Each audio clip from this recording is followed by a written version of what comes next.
বিজয়নগর না করলে মানে বিজয়নগরের আগের যে যে টপিকগুলো আছে তোমাদের সেগুলো যারা এখনো করনি আমার কাছে, না করলে কোনো অসুবিধা নেই।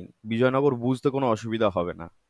কিন্তু বিজয়নগর না বুঝলে মারাঠারা কি করে এলো সেটা কিন্তু তোমরা বুঝতে পারবে না। আচ্ছা, এখানে একটা অপশন আসছে লোয়ার অল, মানে এই তড়িৎ রঞ্জন মানে এটা কি ধরনের কি ব্যাপার? আচ্ছা ঠিক আছে, চলো তাহলে শুরু করি। হ্যাঁ, দেখো, বিজয় বিজয়নগর এম্পায়ার, কেউ জয়েন করতে চাইছে? দ্য গ্রেট বিজয়নগর এম্পায়ার, এইটা না বুঝলে পরিষ্কার কথা, এইটা যদি তোমরা না বোঝো তোমাদের কিন্তু অসুবিধা হবে কোন জায়গায়, যখন তোমরা পড়বে মারাঠা। একদম পরিষ্কার। কারণ মারাঠারা এখান থেকে এসছিল, কিভাবে এসছিল সে যখন মারাঠা পড়াবো তখন বোঝাবো। এটা বোঝো। হলোটা কি দেখো, বিজয়নগর এম্পায়ারে এর গোটা ছবিটা তো এখানে নেই, তবে এর উত্তর দিকে দিল্লি রয়েছে, এই একটু উঁচুর দিকে দিল্লি রয়েছে। এইখানে দিল্লিতে তখন আমি ফিরে আসছি কখন, না তুগলক ডাইনেস্টিতে। কোথায়?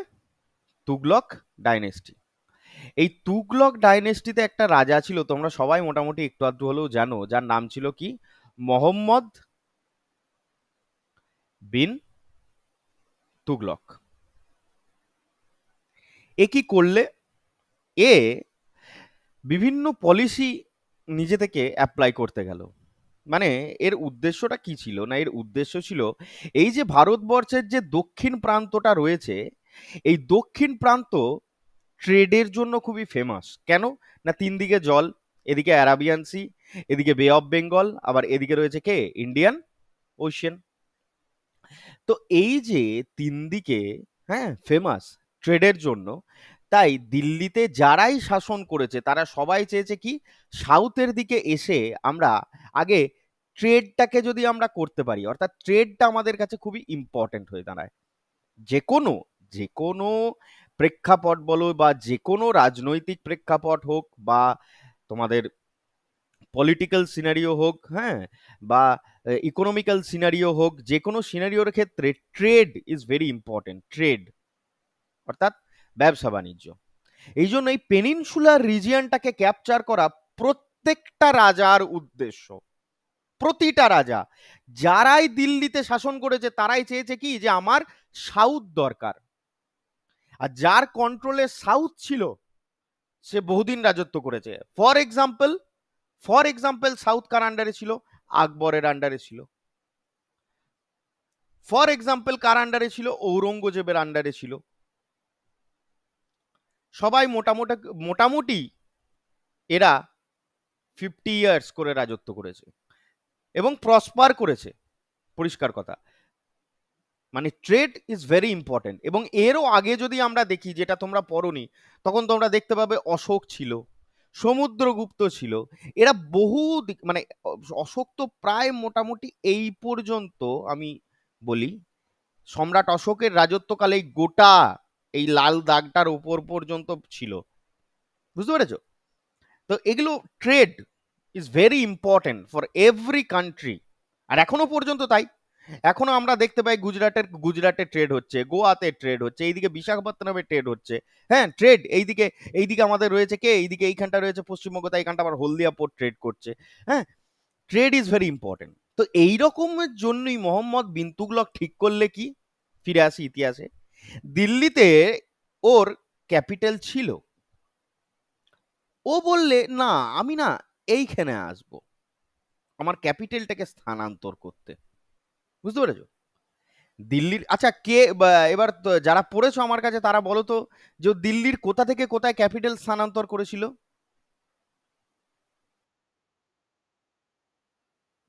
দেবগিরি থেকে দৌলতাবাদ। বাবারা একটু ডাইরেক্ট উত্তর দিতে এবার শিখতে হবে। দেবগিরি থেকে দৌলতাবাদ। দেবগিরি থেকে দৌলতাবাদ, অর্থাৎ দিল্লির যে দেবগিরি রয়েছে সেখান থেকে দৌলতাবাদ পর্যন্ত ক্যাপিটাল, মানে ক্যাপিটাল স্থানান্তর করে। দিল্লির দেবগিরি থেকে ক্যাপিটাল স্থানান্তর করেছিল দৌলতাবাদে। সেটা কে? না সেটা হচ্ছে মোহাম্মদ বিন তুগলক। একটাই কারণ, কি বললাম, ট্রেড। আর যদি ট্রেড ঠিকঠাক করে করতে পারে তাহলেই এই গোটা সাউথকে তার নিজের আন্ডারে ক্যাপচার করে রাখতে পারবে। বোঝা গেছে আশা করি। তো এইরকম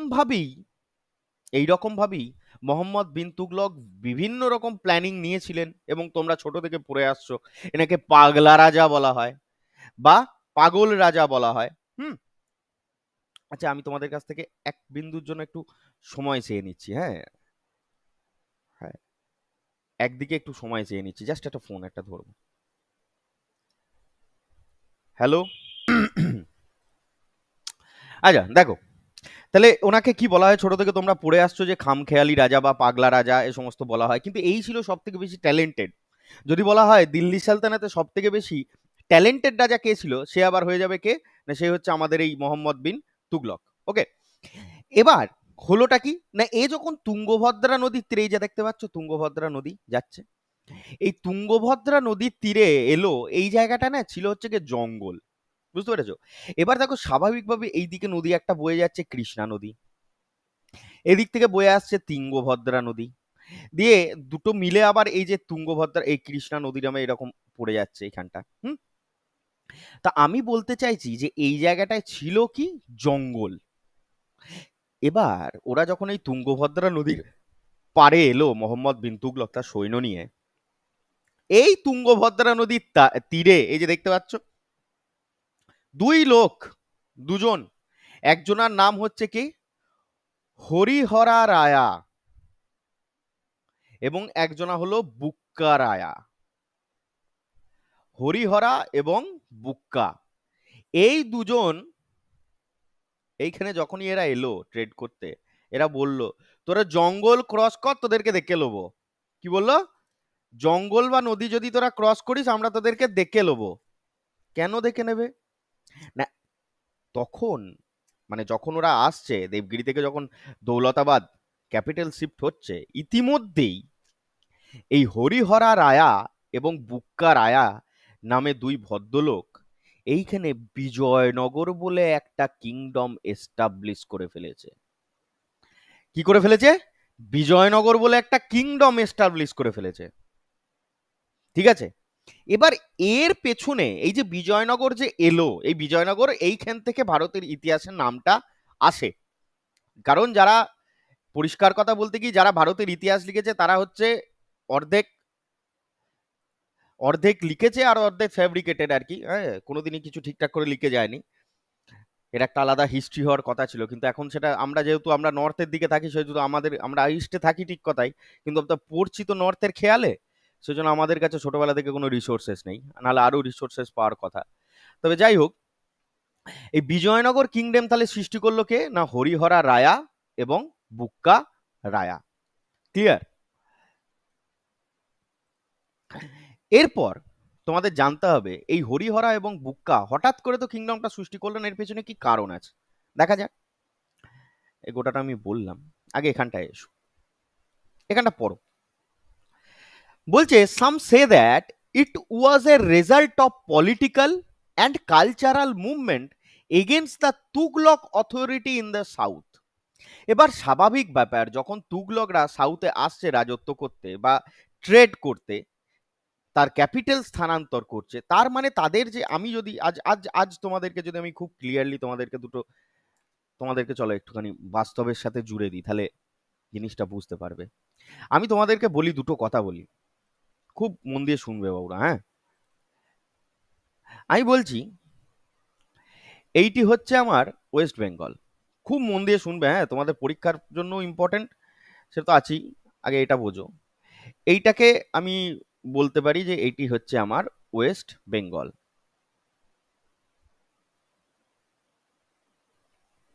আগে তোমরা আমাকে একটুখানি জেনারেল ইনফরমেশন দাও তো, যে ইন্ডিয়ার সাথে সব থেকে বেশি ল্যান্ড মাসে বর্ডার শেয়ার করে কোন দেশ?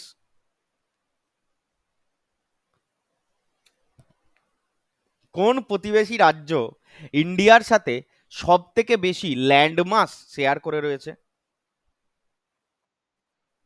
বাংলাদেশ। More than 4000 kilometre. এবার ধরে নাও এইটা হচ্ছে সেই সীমানা, ধরে নাও, এবং এটা ইন্ডিয়ার থেকেও আরো স্পেসিফিক্যালি আমি বোঝাতে গেলে বললাম যে এটা হচ্ছে আমাদের ওয়েস্ট বেঙ্গল। খুব ভালো করে বুঝবে। এবার তোমরা অল্প বিস্তর খবরের কাগজ পড়েছো বা ইয়ে করেছো, এখানে এখন চলছে কি, মিলিটারি শাসন চলছে, তাই তো? এখানে এখন মিলিটারি শাসন চলছে, এখানে কোনো ডেমোক্রেসির জায়গা নেই। এবার বলছে কি, এখানকার লোকজনরা, যারা হিন্দু হোক, যারা মুসলিম হোক, বা যারা খ্রিস্টান হোক, কে এখন ধর্মে আমি যাচ্ছি না, আমি বলতে চাইছি কি, এখানকার লোকজনরা ইন্ডিয়াতে প্রবেশ করবে, তাহলে ওয়েস্ট বেঙ্গলেও জেনারেলি প্রবেশ করবে, হ্যাঁ কি না? হ্যাঁ কি না? এবার বাংলাদেশের যারা লোকজন রয়েছে, বাংলাদেশের, তাদের একটা নিজস্ব কালচার আছে, তাদের একটা নিজস্ব ট্র্যাডিশন আছে। এরা যখন ওয়েস্ট বেঙ্গলে এন্টার করবে, এদের ট্র্যাডিশনটা কি ওয়েস্ট বেঙ্গলের ট্র্যাডিশনের সাথে মার্জ হবে না, হ্যাঁ কি না? কেউ কি শুনতে পাচ্ছে না, নাকি আমি অডিওবল নই? আমি বলতে চাইছি যে এদের যে কালচার রয়েছে, এটা কি এর সাথে মার্চ করবে কি করবে না? করবে, অবভিয়াসলি করবে।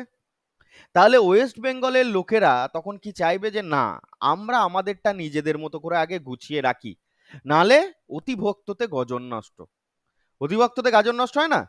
সেই একই গল্প কিন্তু এখানেও দেখা যায়, সেই একই গল্প এখানেও দেখা গেছিল। এই তুগলক ডাইনেস্টি যখন আর কি তাদের ক্যাপিটাল স্থানান্তর করলো, অর্থাৎ দেবগিরি থেকে দৌলতাবাদে নিয়ে আসার চেষ্টা করলো, তখন হরিহরা এবং বুক্কা বললে ঠ্যাং কেটে দেবো যদি ওই তরফ থেকে এই তরফে এসছিস, পরিষ্কার কথা। এবং তখনই ওরা একটা বিজয়নগর এম্পায়ার বলে, যেটাকে কর্ণাটকা এম্পায়ারও বলা হয়, একটা ডাইনেস্টি গড়ে তুললো। বাবা, ভারতবর্ষের ইতিহাসে 300 বছরেরও বেশি রাজত্ব করেছে, অথচ তোমরা এতদিন পর এসে জানছো। ঠিক আছে, ভেরি ভেরি ইম্পর্টেন্ট। কেন এটা ইম্পর্টেন্ট দাদা? না দেখো, 11th সেঞ্চুরির পর থেকেই, অর্থাৎ আমি যদি তোমাদেরকে বলি, প্রথম অ্যাটাক হয়েছিল 712-তে, এবং তারপরে তোমরা জানো দিল্লি সালতানাত তৈরি হয়ে গেছে 1206-এ। এই 1206-এর পর থেকে যদি তোমরা ইতিহাসটাকে দেখো, মোস্টলি, মোস্টলি বলতে একদম মোস্টলি বলতে সবটাই গোটাটাই তোমরা জানো যে রুল করেছে প্রায় 1857-এ, যতদিন না পর্যন্ত, হ্যাঁ, দ্বিতীয় বাহাদুর শাহকে রেঙ্গুনে পাঠানো হচ্ছে, মুঘলরা রাজত্ব করছে। তার মানে কি, এই গোটা ওয়েস্টটা যদি, নর্থের দিকটা রাজত্ব যদি কেউ করে থাকে, বা মিডিয়েভাল হিস্ট্রিতে যদি প্রাধান্য কেউ পেয়ে থাকে, তারা হচ্ছে কারা? মুসলিম ডাইনেস্টি। এবং এই মুসলিম ডাইনেস্টির থাকা সত্ত্বেও 300 বছরের বেশি গ্লোরিয়াস হিস্ট্রি যদি কেউ ক্রিয়েট করে থাকে, সেটা হচ্ছে কে? এই বিজয়নগর এম্পায়ার। তাদের মধ্যে একজন রাজা, যার নাম হচ্ছে রাজা কৃষ্ণদেবা রায়া। হ্যাঁ, এর সম্পর্কে আমরা জানবো, এ ছিল বাবরের কন্টেম্পোরারি, যাকে বাবর পর্যন্ত বলেছিল যে আমি যদি ভারতবর্ষে কোনো বড় রাজা দেখে থাকি, তাহলে সে হচ্ছে একমাত্র রাজা কৃষ্ণদেব রায়। ঠিক আছে, এইখানেই একটি শহর আছে বিজয়নগরের ওপর, এই ঠিক এই কাজটা এই জায়গাটায়, হাম্পি বলে একটি শহর আছে ইস্টার্ন কর্ণাটকাতে। এটা তো কর্ণাটকার বর্ডার, এখানটা এরকম যাচ্ছে কর্ণাটকার বর্ডার। তো ইস্টার্ন কর্ণাটকাতে হাম্পি বলে একটা শহর আছে, যেটা ছিল এদের কি, ক্যাপিটাল। এবং এটা আজকে ইউনেস্কো ওয়ার্ল্ড হেরিটেজ সাইটের মধ্যে পড়ে। তোমরা 50 টাকার নোট দেখেছো কেউ? 50 রুপিস নোট, পুরোনো দিনের বা নতুনও দেখেছো? ওখানে একটা ছবি দেখেছো? এই ছবিটা আছে, দেখতে পেয়েছো? দেখতে পেয়েছো? হ্যাঁ, এটা কোথাকার? এটা হচ্ছে হাম্পির। বুঝতে পেরেছো? এটা হচ্ছে হাম্পির পিলার। তাহলে ভারতের ঐতিহ্য বহন করার জন্য হাম্পি যথেষ্ট। হ্যাঁ, তো চলো বিজয়নগর দেখা যাক। আবার কিছু লোক বলে, এই যে বিজয়নগর তৈরি হওয়ার পেছনে, বা বিজয়নগর কিংডম এস্টাবলিশ হওয়ার পেছনে, হরিহরা আর বুক্কা এরা দুজন ছিল ফিউডেটর্স অফ কাকাতিয়াস অফ ওয়ারেঙ্গল। ফিউডেটর্স মানে কি বাবারা, জানো? ফিউডেটরিস অফ কাকাতিয়াস অফ ওয়ারেঙ্গল। ফিউডেটরিস মানে হচ্ছে সামন্ত, মানে কি বলবো, সামন্ত। ঠিক আছে, এরা কি ছিল? সামন্ত ছিল। রাজার অনেক সামন্ত থাকে না, সামন্ত। যারা আর কি জমি জমা দেখাশোনা করে, যাদের কাছে সৈন্য টৈন্য থাকে, যারা যখন যুদ্ধ দরকার পড়ে তখন তারা সৈন্য পাঠায়। এইরকমই একটা সামন্ত প্রথা বা এইরকমই একটা সামন্তের যে পোস্ট, সেটা আমরা মুঘল এম্পায়ারে দেখতে পাই। যেটা ছিল কে, মুঘলদের সময় যে ছিল সেটা ছিল মানসিংহ। সে কে ছিল? মুঘলদের মানসিং কে ছিল? যারা পড়েছো তারা বলো। মনসবদার। মুঘলদের যেটা মনসবদার ছিল সেটা সাউথে ছিল কি, ফিউডেটর, মানে সামন্ত। বুঝেছো? একই জিনিস, বিভিন্ন জায়গায় নাম চেঞ্জ হয়ে যায়। এবার এরা যখন সামন্ততন্ত্র বলতে ছিল, এই ওয়ারেঙ্গল, এই ওয়ারেঙ্গেলের যারা কাকাতিয়াজ, আচ্ছা ওয়ারেঙ্গল বলতে কি দাদা? ওয়ারেঙ্গল খাতায় খায়, মানে খায় না মাথায় দেয়? কেউ তো কোশ্চেন করছে না ওয়ারেঙ্গল কি। ওয়ারেঙ্গল হচ্ছে এখন যেটা, বর্তমানে যেটা তোমরা তেলেঙ্গানা নাম শুনেছো? তেলেঙ্গানা, হ্যাঁ, বর্তমানে তেলেঙ্গানার নাম শুনেছো? এই তেলেঙ্গানা হচ্ছে এখনকার, মানে আগেকার দিনের ওয়ারেঙ্গল ছিল। আগে ছিল অন্ধ্রপ্রদেশ, হ্যাঁ, অন্ধ্রপ্রদেশ এখন হয়ে গেছে তেলেঙ্গানা।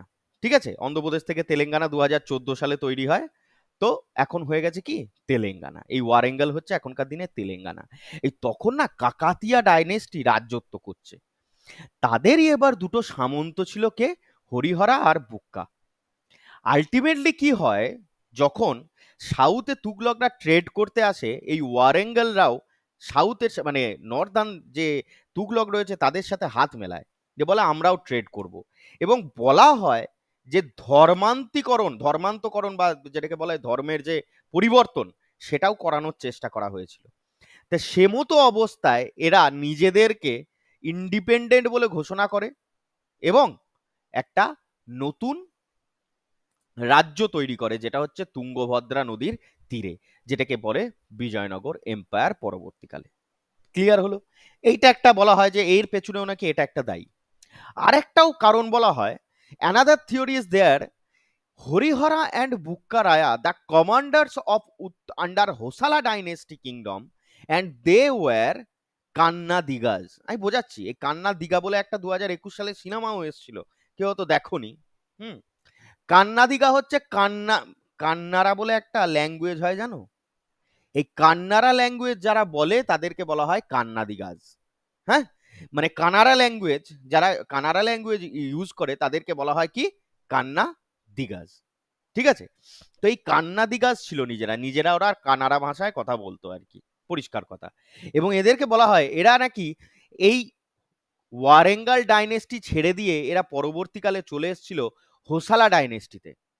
এই হোসালা ডাইনেস্টিতে তারা কমান্ডার হিসেবে কাজ করছিল, অর্থাৎ কমান্ডার ইন চিফ হিসেবে কাজ করছিল, পরিষ্কার কথা। এবং পরবর্তীকালে এখানকার যারা রাজা থাকে তার বিরুদ্ধে গিয়ে এরা নিজেদেরকে কি করে, স্বাধীন বলে ঘোষণা করে এবং একটা ডাইনেস্টি প্রতিষ্ঠা করে, যেটা হচ্ছে কি বিজয়নগর এম্পায়ার। এবার আমি তোমাদেরকে বলে রাখি, পরীক্ষার পার্সপেক্টিভে তোমাদের এই পার্সপেক্টিভটাই প্রথমত জিজ্ঞেস করে। যদি জিজ্ঞেস করে এটাই করবে যে তুগলকরা যখন এসছিল তখন 1336-এ কি হয়েছিল না, তখন হরিহরা আর বুক্কারা বিজয়নগর এম্পায়ার বা কর্ণাটকা এম্পায়ার তৈরি করেছিল। ক্লিয়ার? এইটুকু জানলেই হবে। কিন্তু তার সাথে সাথে আমি তোমাদেরকে আরো দুটো রেফারেন্স জানিয়ে রাখলাম যে এই ইতিহাসে কিন্তু এই দুটো কথাও বলা হয়। হয়েছে? এবার এই যে আমাদের বিজয়নগর এম্পায়ার, এখানে না টোটাল 4টে ডাইনেস্টি রুল করেছে। একটাকে সাঙ্গামা, একটা হচ্ছে সালুভা, একটা হচ্ছে তুলুভা এবং আর একটা হচ্ছে আরাবিরু। কি নাম বললাম? সাঙ্গামা, সালুভা, তুলুভা এবং আরাবিরু। এই চারটে ডাইনেস্টি রুল করেছে। এবং এদের টাইম পিরিয়ড যদি তোমরা দেখো তাহলে সেটা হচ্ছে এই 1336 থেকে, মনে দিয়ে দেখো, 1336 থেকে 1565 পর্যন্ত। এখানে একটা দাগ টানা আছে, দিয়ে বলেছে কি 1646। দাদা এরকম আবার কিরকম ডাইনেস্টি? নাই, 1336-এ এস্টাবলিশ হলেও 1565-তে একটা বড় যুদ্ধ আছে, ব্যাটেল অফ তালিকোটা। কি নাম? ব্যাটেল অফ তালিকোটা, বা যেটাকে বলা হয় বানিহাটি, ব্যাটেল অফ বানিহাটি, বা যেটাকে বলা হয় ব্যাটেল অফ রাক্ষসথাল, আমরা পরে গিয়ে পড়বো। এই 1565 সালেই এই ব্যাটেলটার মধ্য দিয়ে এর যে বিজয়নগর এম্পায়ারের যে গ্লোরি, সেটা নষ্ট হয়। অর্থাৎ আরাবিরু ডাইনেস্টির একদম উইকেন্ড মুভমেন্টে চলে আসে, বুঝতে পেরেছো? কিন্তু পরবর্তীকালে ধিক ধিক করে চলতে চলতে 1646 অব্দি চলে। এরপরে গোটাটাই চলে যায় ইংরেজদের হাতে। আর কিছু বোঝার আপাতত দরকার নেই, এইটুকুই বোঝো।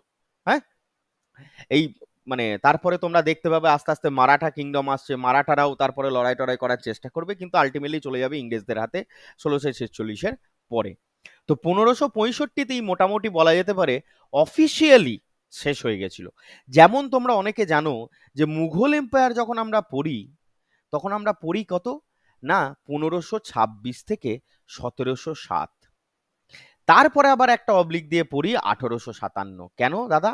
না এই 1707-এ ঔরঙ্গজেবের মৃত্যুর পর মুঘল এম্পায়ার মোটামুটি ভাবে শেষ হয়েই গেছিল, কিন্তু ধিক ধিক করে 1857 অব্দি চলছিল, দ্বিতীয় বাহাদুর শাহ অব্দি, যতক্ষণ না পর্যন্ত তাকে রেঙ্গুনে পাঠিয়ে দিয়ে গোটা এম্পায়ারটা ইংরেজরা দখল করে নেয়। এই একই গল্প আর কি, বুঝতে পেরেছো? বোঝা গেল না? বোঝা গেল না কি বলতে চাইলাম? হ্যাঁ কি না একটু দে, একটু সাথে থাক, তবে তো মনে হবে, নাহলে মনে হবে ঘুমুচ্ছিস। তাহলে দেখলাম যে সাঙ্গামা, সুলুভা, সালুভা, তুলুভা আর আরাবিরু, এই সাঙ্গামা ডাইনেস্টিরই দুটো রুলার ছিল কে? না একজন ছিল হরিহরা, একজন ছিল বুক্কা। When the Vijayanagar Empire was at its peak, it extended from north Krishna Doab to south the whole peninsular region. অর্থাৎ বলতে চাইছে এই যে কৃষ্ণা আর এই যে তুঙ্গভদ্রা, এই কৃষ্ণা তুঙ্গভদ্রা দোয়াব বলতে এই জায়গাটাকে বোঝায়। এই কৃষ্ণ তুঙ্গভদ্রা দোয়াব থেকে একদম গোটা সাউথের যে পেনিনসুলার রিজিয়নটা রয়েছে গোটাটা পর্যন্ত ছড়িয়েছিল কে? দেখতেই পাচ্ছ, শ্রীলঙ্কাকেও জয় করে নিয়েছিল এরা। শ্রীলঙ্কাকেও এরা কি করে নিয়েছিল? জয় করে নিয়েছিল। ওকে, তো যাই হোক, পরে দেখতে পাবো শ্রীলঙ্কাকে জয় করেছিল কে না। তো এরকম আর কি গোটাটা পর্যন্ত ছড়িয়েছিল। Next, the history of Vijayanagar Empire is very important because after 11th century, the medieval India polity was largely ruled by Muslim emperor. তাহলে বুঝতে পেরেছো? এই মাত্র একটু আগে যে বললাম যে লার্জলি মুসলিম এম্পায়াররাই রুল করেছে, কিন্তু তার মধ্যেও একটা হিন্দু কিংডম যেটা মোর দ্যান 300 ইয়ার রাজত্ব করেছে, সেটা হচ্ছে কি একটা অ্যাস্ট্রোনাইজিং ইটসেলফ, নিজে থেকেই একটা বিস্ময়কর। কিন্তু বিভিন্ন যারা ট্রাভেলাররা এসছে তারা আবার বিভিন্ন কথা বলেছে যে এটা একটা হিন্দু কিংডম হলেও এখানে কিন্তু একটা সেকুলার অ্যাপ্রোচ রাখা হতো। যেমন তাদেরই মধ্যে একজন হচ্ছে পর্তুগিজ ট্রাভেলার ডোরোটে বারবোসা। ইনি বলেছেন had secular approach in public policy. এই যে বিজয়নগর আর কি, হ্যাঁ এটা Vijayanagar, Vijayanagar had secular approach in public policy. যদিও এটা একটা হিন্দু রাষ্ট্র বা হিন্দু কিংডম ছিল, হুম, কিন্তু এদের কিন্তু একটা সেকুলার অ্যাপ্রোচ ছিল। The capital of Vijayanagar Empire was located eastern Karnataka at Hampi, which was famous for its glorious architecture grandiose. ঠিক আছে, এটা তোমরা জানো, আর কিছু বলার নেই এখানে, যে ফেমাস আর্কিটেক্ট ছিল এবং কি কি আর্কিটেকচার ছিল সেটা পরবর্তীকালে গিয়ে জানবো। Political history of Vijayanagar empire, খুব ইম্পর্টেন্ট টপিক, মন দিয়ে শোনো, মন দিয়ে শুনবে। ছবিটা দেখো, বেশ একটু রং বেরঙের ছবি লাগালে বেশ ভালোই লাগে না?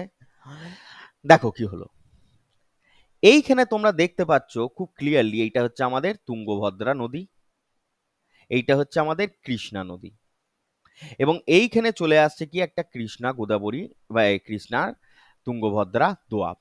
এইখানে আমরা দেখতে পাবো কৃষ্ণা গোদাবরী ডেল্টা, আর এই জায়গায় রয়েছে গোয়া পোর্ট। এই তিনটে জিনিস মার্ক করলে কেন দাদা? না গোটা এই তিনটে মানে গোটা লড়াইটা চলেছিল এই তিনটে জিনিসকে নিয়ে, তাই মার্ক করতে বাধ্য হচ্ছি বাবারা। ঠিক আছে, এইটা হচ্ছে আমাদের কৃষ্ণা তুঙ্গভদ্রা দোয়াব, এটা হচ্ছে আমাদের কৃষ্ণা গোদাবরী ডেল্টা, এবং এইটা হচ্ছে আমাদের গোয়া বা কোঙ্কন। গোয়া কোথায় আছে? কোঙ্কন উপকূলে আছে, তাই না? তো এটা হচ্ছে কোঙ্কন। এ হলোটা কি, যখন ওপর থেকে তুগলকরা এলো এইদিকে আর কি, দিল্লি সালতানাতের যা লোকজন ছিল উপর থেকে এলো এখানে মানে রাজত্ব করতে বা বলতে পারো ট্রেড করতে, এখানে তো এরা বিজয়নগর এম্পায়ার তো স্থাপন করে রেখেছিলই। তদানীন্তন ভাবি 1347 সালে আর একটা কিংডম এইখানে তৈরি হয়, যেটাকে বলা হয় কি, বাহামানি সালতানাত। ফিরোজ শাহ বাহামানি বলে এক ভদ্রলোক ছিলেন। উনি এখানে 1347 সালে, দেখো 1336-এ এস্টাবলিশড হচ্ছে কি, বিজয়নগর। আর 1347 সালে মাত্র ক বছরের গ্যাপ, 11 বছরের গ্যাপ। এই 11 বছরের গ্যাপই এখানে একটা বাহামনি কিংডম এরা স্থাপন করলো। ঠিক আছে, ফিরোজ শাহ বাহামনি। এর সম্পর্কে আমরা পরে জানবো, একদম পরে। আগে তোমরা এটুকু বোঝার চেষ্টা করো, পলিটিক্যাল হিস্ট্রিটা বোঝো। এই কৃষ্ণা গোদাবরী দোয়াব বলো, কৃষ্ণা তুঙ্গভদ্রা দোয়াব বলো, কৃষ্ণা গোদাবরী ডেল্টা বলো, এখানে কি হয় বাবারা? কোন নদীর চাষ আশেপাশে কি হয়? এগ্রিকালচার, হ্যাঁ কি না? এগ্রিকালচার। আর যদি চাষাবাদ ভালো হয়, তাহলে সেই রাজ্যের অর্থনীতি এমনিই ভালো হবে, হ্যাঁ কি না? যেটা বলছি সেটা বুঝতে পারছো কি বুঝতে পারছো না? এগ্রিকালচার যদি ভালো হয়, তাহলে সেই রাজ্যের কি হবে? ইকোনমি ভালো হবে। কারণ এগ্রিকালচার করে যে ধান, যে গম, যে চাল, যাই উৎপাদন করুক না কেন, সেটা আবার এদের তো চারিদিকে, এদের তো 3 দিকেই জল। যে কোনো পথে এরা ট্রেড করে পৃথিবীর বিভিন্ন প্রান্তে এরা ব্যবসা এস্টাবলিশ করতে পারতো বা বিজনেস এস্টাবলিশ করতে পারতো, হ্যাঁ কি না? এটা একদম জেনারেল বিজনেসের ব্যাপার, করতে পারতো। তো এই মতো অবস্থায় বাহামনি সালতানাত মানে কাটি করা, বোঝো, কাটি করতে শুরু করে আর কি। এই কৃষ্ণা গোদাবরী ডেল্টাটা ছিল এগ্রিকালচারে, কৃষ্ণা গোদাবরী ডেল্টা বলো, কৃষ্ণা তুঙ্গভদ্রা দোয়াব বলো, এগুলো ছিল এগ্রিকালচারের জন্য প্রচন্ড ইম্পর্টেন্ট। এই দুটো জায়গায় এরা কি করে, কাটি করতে শুরু করে। হুম, বলে কি না, এটা আমাদের এম্পায়ারের আন্ডারে, আমি তোমাদেরকে ব্যবসা করতে দেবো না। তাহলে মানে এই যে পুরো নর্দার্ন যে সাইডটা, এই পুরো নর্দার্ন সাইডটাতে, বিজয়নগর এম্পায়ারের পুরো নর্দার্ন সাইডটাতে রয়েছে কি, বাহামনি। তাহলে এরা একটা অবস্টাকেলের কাজ করছে, ভালো করে বুঝবে। আবার দেখো, শুধু তো চাষ করলে হবে না, নিজেদের জন্য সৈন্যের দরকার আছে, নিজেদের সৈন্যদের রক্ষণাবেক্ষণের দরকার আছে, যুদ্ধ করতে যেতে হবে। তার জন্য আমার দরকার কি, হর্সেস, অর্থাৎ ঘোড়া। এই ঘোড়া সাপ্লাই হতো এই দিকটা তো, এই যেখান থেকে আমি টানছি এই দিকে কে রয়েছে, বিভিন্ন আফগান মানে কান্ট্রিজ গুলো, যেগুলো হচ্ছে ইরান, পাকিস্তান, হ্যাঁ, এসব রয়েছে। তাহলে এই সমস্ত আফগানি ঘোড়া, তোমরা এখনো নাম শুনেছো তো? তো এই সমস্ত জায়গা থেকে ঘোড়া ট্রেড হতো বাবারা। তো ক্যাভিলারির যে ট্রেডটা হতো, সেটা হচ্ছে এই কোঙ্কন পোর্টের মাধ্যমে হতো। সেখানেও বাহামনি সালতানাত এসে কাটি করে, বলে না, ট্রেড করতে দেবো নাই। কি বলে, ট্রেড করতে দেবো নাই।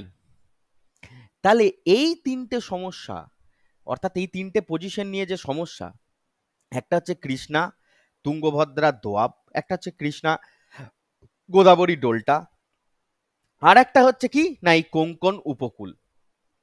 এই যে ঝামেলা, এটা চলতে থাকে এই 1347 সাল থেকেই, এবং এইটা প্রায় 14th সেঞ্চুরির মাঝখান অব্দি চলতে থাকে, যতক্ষণ না পর্যন্ত ব্যাটেল অফ তালিয়াকোটার মধ্যে দিয়ে বিজয়নগর এম্পায়ার শেষ হচ্ছে, ততক্ষণ পর্যন্ত কিন্তু এই লড়াই কিন্তু ওদের চলতে থাকে।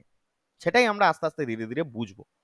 তাহলে এইটাই ছিল এই বাহামনি সালতানাত এবং তোমার বিজয়নগর এম্পায়ারের একটা পলিটিক্যাল ইনভেশন। দেখো এখানে, দেখো এবার কি বলেছে, এবার একটু মন দিয়ে পড়ে নাও।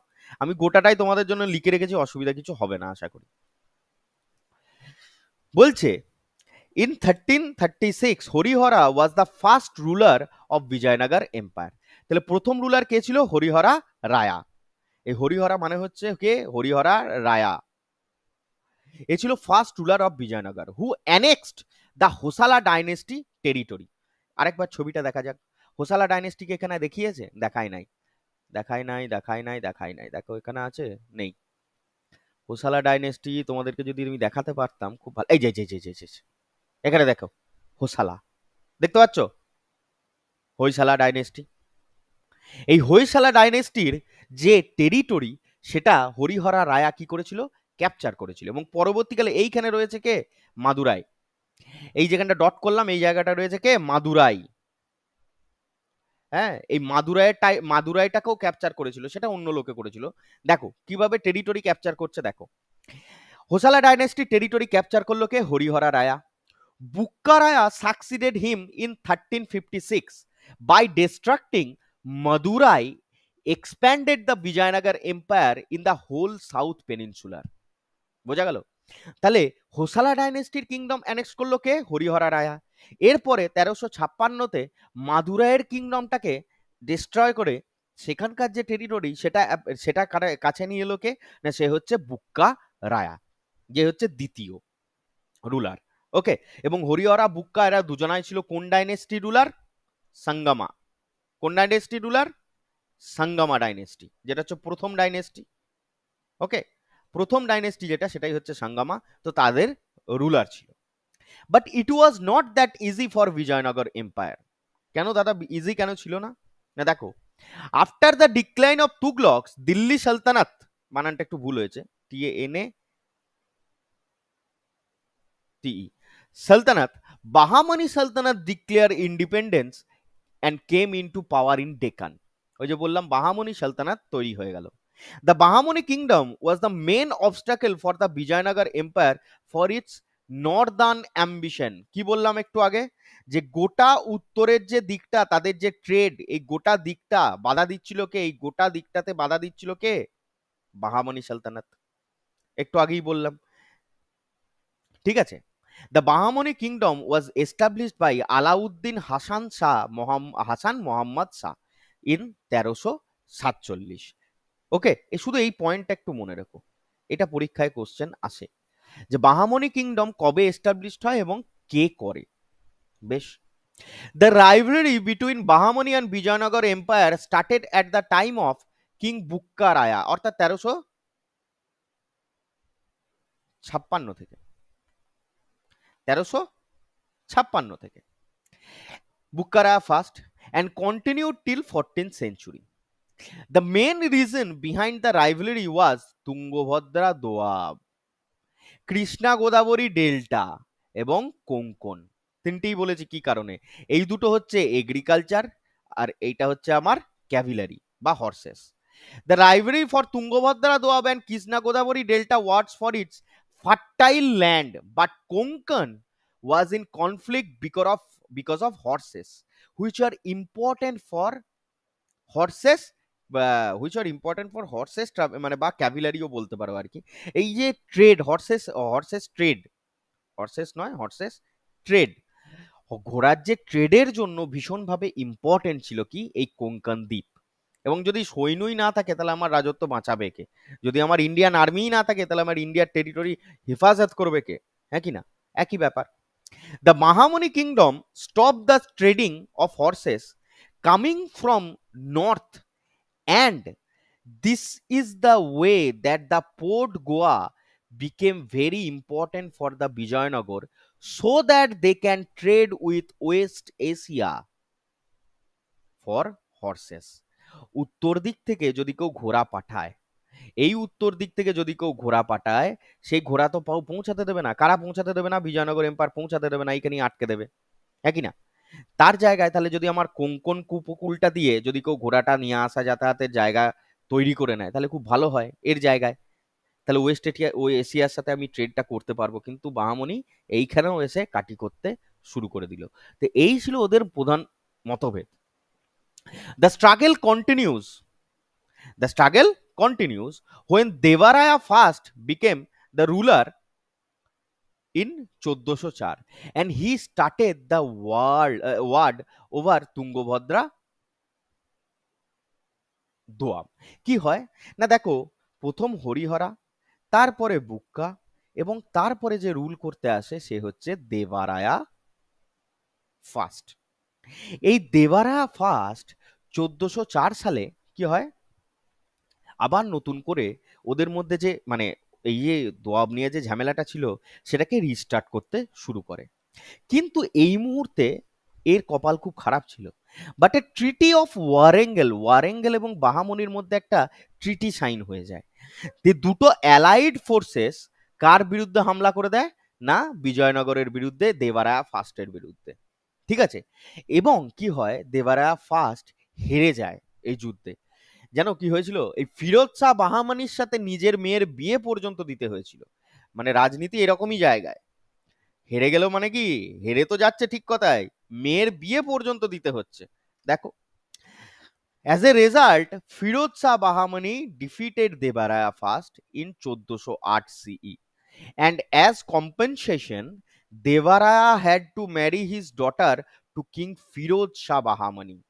তাহলে ফিরোজ শাহ বাহামানির সাথে তার মেয়ের বিয়ে পর্যন্ত দিতে হচ্ছে। এবার তোমরা আমাকে একটা কথা বলো, তোমাদেরও মানে বাড়িতে দেখেছো বিভিন্ন সম্বন্ধী টম্বন্ধী রয়েছে, হ্যাঁ, তোমার বাবাদের বলো ইয়েদের বলো যাই হোক, যদি কোনোদিন শ্বশুর বাড়ির সাথে বা বাপের বাড়ির সাথে মনোমালিন্য হয়ও, ব্যাপারটা কি লড়ালড়ি পর্যন্ত চলে যায়? জেনারেলি যায়? যায় কি? কেউ কাউকে হাত তুলে মারতে শুরু করে? মানে তুমি মানে কোনোদিন শুনেছো শ্বশুরকে ধরে ঠ্যাঙাচ্ছে? মানে একটা একটা ভদ্র সভ্য সোসাইটির কথা বলছি আমি, কোনোদিন শুনেছো ঠ্যাঙাচ্ছে বলে? তোমরা কেউ শোনোনি, এবং এটা জেনারেলি হয়ও না। নাকি রে সুপ্রিয়া? না সুপ্রিয়া নেই? কোথায় গেল? ওই যে সুপ্রিয়া ধর খুব রাগী মানুষ, ও ধর কোনোদিন ও কোনোদিন হয়তো দিয়ে ধরে ধরে চার ঘা দিয়ে দিল শ্বশুরকে, হতেও পারে, না হওয়ার কিছু নেই, নাকি রে সুপ্রিয়া? তো ঠিক আছে, তো এটা জেনারেলি হয় না। সেই জন্য কি করলো, একটা ম্যাট্রিমোনিয়াল অ্যালায়েন্স তৈরি করলো। কিন্তু এতটাই সোজা নয়। এই দেবারায়া ছিল আর এক জিনিস। এ দেবারায়া যখনই বিয়ে করে যখন দেখলো যে হ্যাঁ সব ঠান্ডা হয়ে গেছে, তখনই 1408-এ দেখো লড়াই করে হেরে যাচ্ছে, দিয়ে মেয়ের বিয়ে দিয়ে দিল। সময়ের অপেক্ষা 1420-তে আবার নিজেকে ওয়ার অ্যাঙ্গেলের সাথে ট্রিটি সাইন করলো, ঠিক আছে? এবং এমন ভাবে ট্রিটি সাইন করলো যে ফিরোজ শাহ বাহামনিকে আবার যুদ্ধে হারিয়ে দিল, দিয়ে 1420-তে যে কটা এরিয়া হেরে গেছিল আর কি, সে কটা এরিয়াকে আবার কি করলো, রিক্যাপচার করলো। মেয়ে গেছে যাক, টেরিটরি গেলে হবে না, শালা বাবা হতে হয় এরকম। একদম, দেশ থাকে তারপর যা হয় হবে। এরপরে আমাদের জানতে হবে the greatest ruler of Sangama dynasty, সে কে ছিল? না, সে হচ্ছে দেবারায়া সেকেন্ড। এটা পরীক্ষায় কোশ্চেন আছে। Who was the greatest ruler of Sangama dynasty? সবাই গিয়ে রাজা কৃষ্ণদেবরায়াতে টিক করে চলে আসবে, কারণ দাদা পড়েই ছিল, ঠিক আছে? দাদা কখনোই বলে নাই যে ও সাঙ্গামা ডাইনেস্টি রুলার ছিল, প্রথমত বলে রাখি। ও ছিল বিজয়নগর এম্পায়ারের সব থেকে বড় রুলার। আমি কখনোই এটা বলিনি যে ও সাঙ্গামা ডাইনেস্টি রুলার ছিল। ও ছিল তুলুবা ডাইনেস্টি রুলার। ওকে, তো এটা যেন ঘোলায় না। The greatest ruler of Sangama dynasty in Bijoynagar empire, সেই ছিল কে? রাজা Devaraya second. He quelled rebelling feudal lord, সামন্ত যারা রাজা ছিল, সামন্ত যারা সামন্ত রাজারা কি করছিল, নিজেরা প্রচুর পরিমাণে ট্যাক্স যে কালেক্ট করছিল সেটা নিজেদের কাছে রেখে দিচ্ছিল, আর অল্প পরিমাণ ট্যাক্স দিচ্ছিল কাকে? রাজাকে, মেন রাজাকে। তখন এই সামন্ততান্ত্রিক যে ব্যাপারটা ছিল না, সেটাকে পুরোপুরি একদম সায়স্তা করে ছেড়ে দিয়েছিল নিজেরই জায়গায়। He invaded the island of Sri Lanka, very very important. শ্রীলঙ্কার আইল্যান্ডকেও কিন্তু এই ইনভেড করেছিল। Some inscription says some inscription says that the title, that is Gajabeta Karu, Gajabeta Karu, that is elephant hunter, was given to the king Raja Devaraya second. তাহলে মনে থাকবে গাজাবেতা কারু টাইটেলটা কার ছিল? না, সে হচ্ছে এলিফ্যান্ট হান্টার, যে টাইটেলটা ছিল সেটা ছিল কার? রাজা দেবারায়া সেকেন্ড। এ বাবুরা, এই এই সোনারা, এইখানে প্রচুর গল্প আছে রে, তোরা এত তাড়াতাড়ি সেরে গেলে হবে?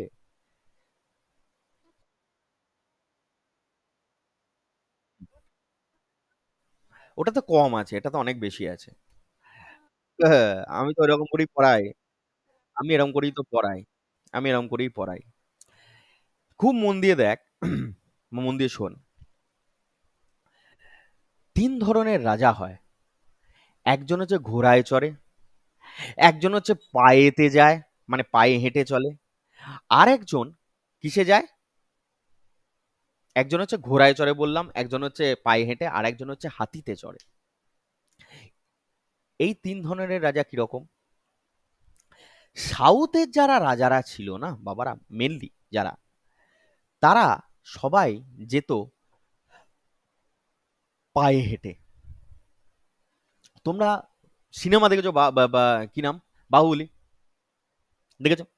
বাহুবলী সিনেমাতে দেখবে পদসৈন্য ছিল না, মানে সবাই এরকম করে সেই ঢাল নিয়ে তলোয়ার নিয়ে এসে দাঁড়িয়ে থাকে, লড়াই করতে হলে ছুটে ছুটে যাবে লড়াই করতে। এরা ছিল নরপতি রুলার্স। এরা ছিল কি পতি? নরপতি, মানে মেনলি যারা পায়ে হেঁটে যুদ্ধ করে। ঠিক আছে। আরেকটা রুলার হয় যাদেরকে বলা হয় কি অশ্বপতি। অশ্বপতি কথাটার মানে হচ্ছে যারা ঘোড়ায় চড়ে যুদ্ধ করে, যেমন হচ্ছে বাহামনি কিংডম। এরা ঘোড়ায় চড়ে যুদ্ধ করতো, মানে ঘোড়ার পিঠে চড়ে তারপর তলোয়ার নিয়ে সেই যুদ্ধ টুদ্ধ হতো, এরকম ব্যাপার।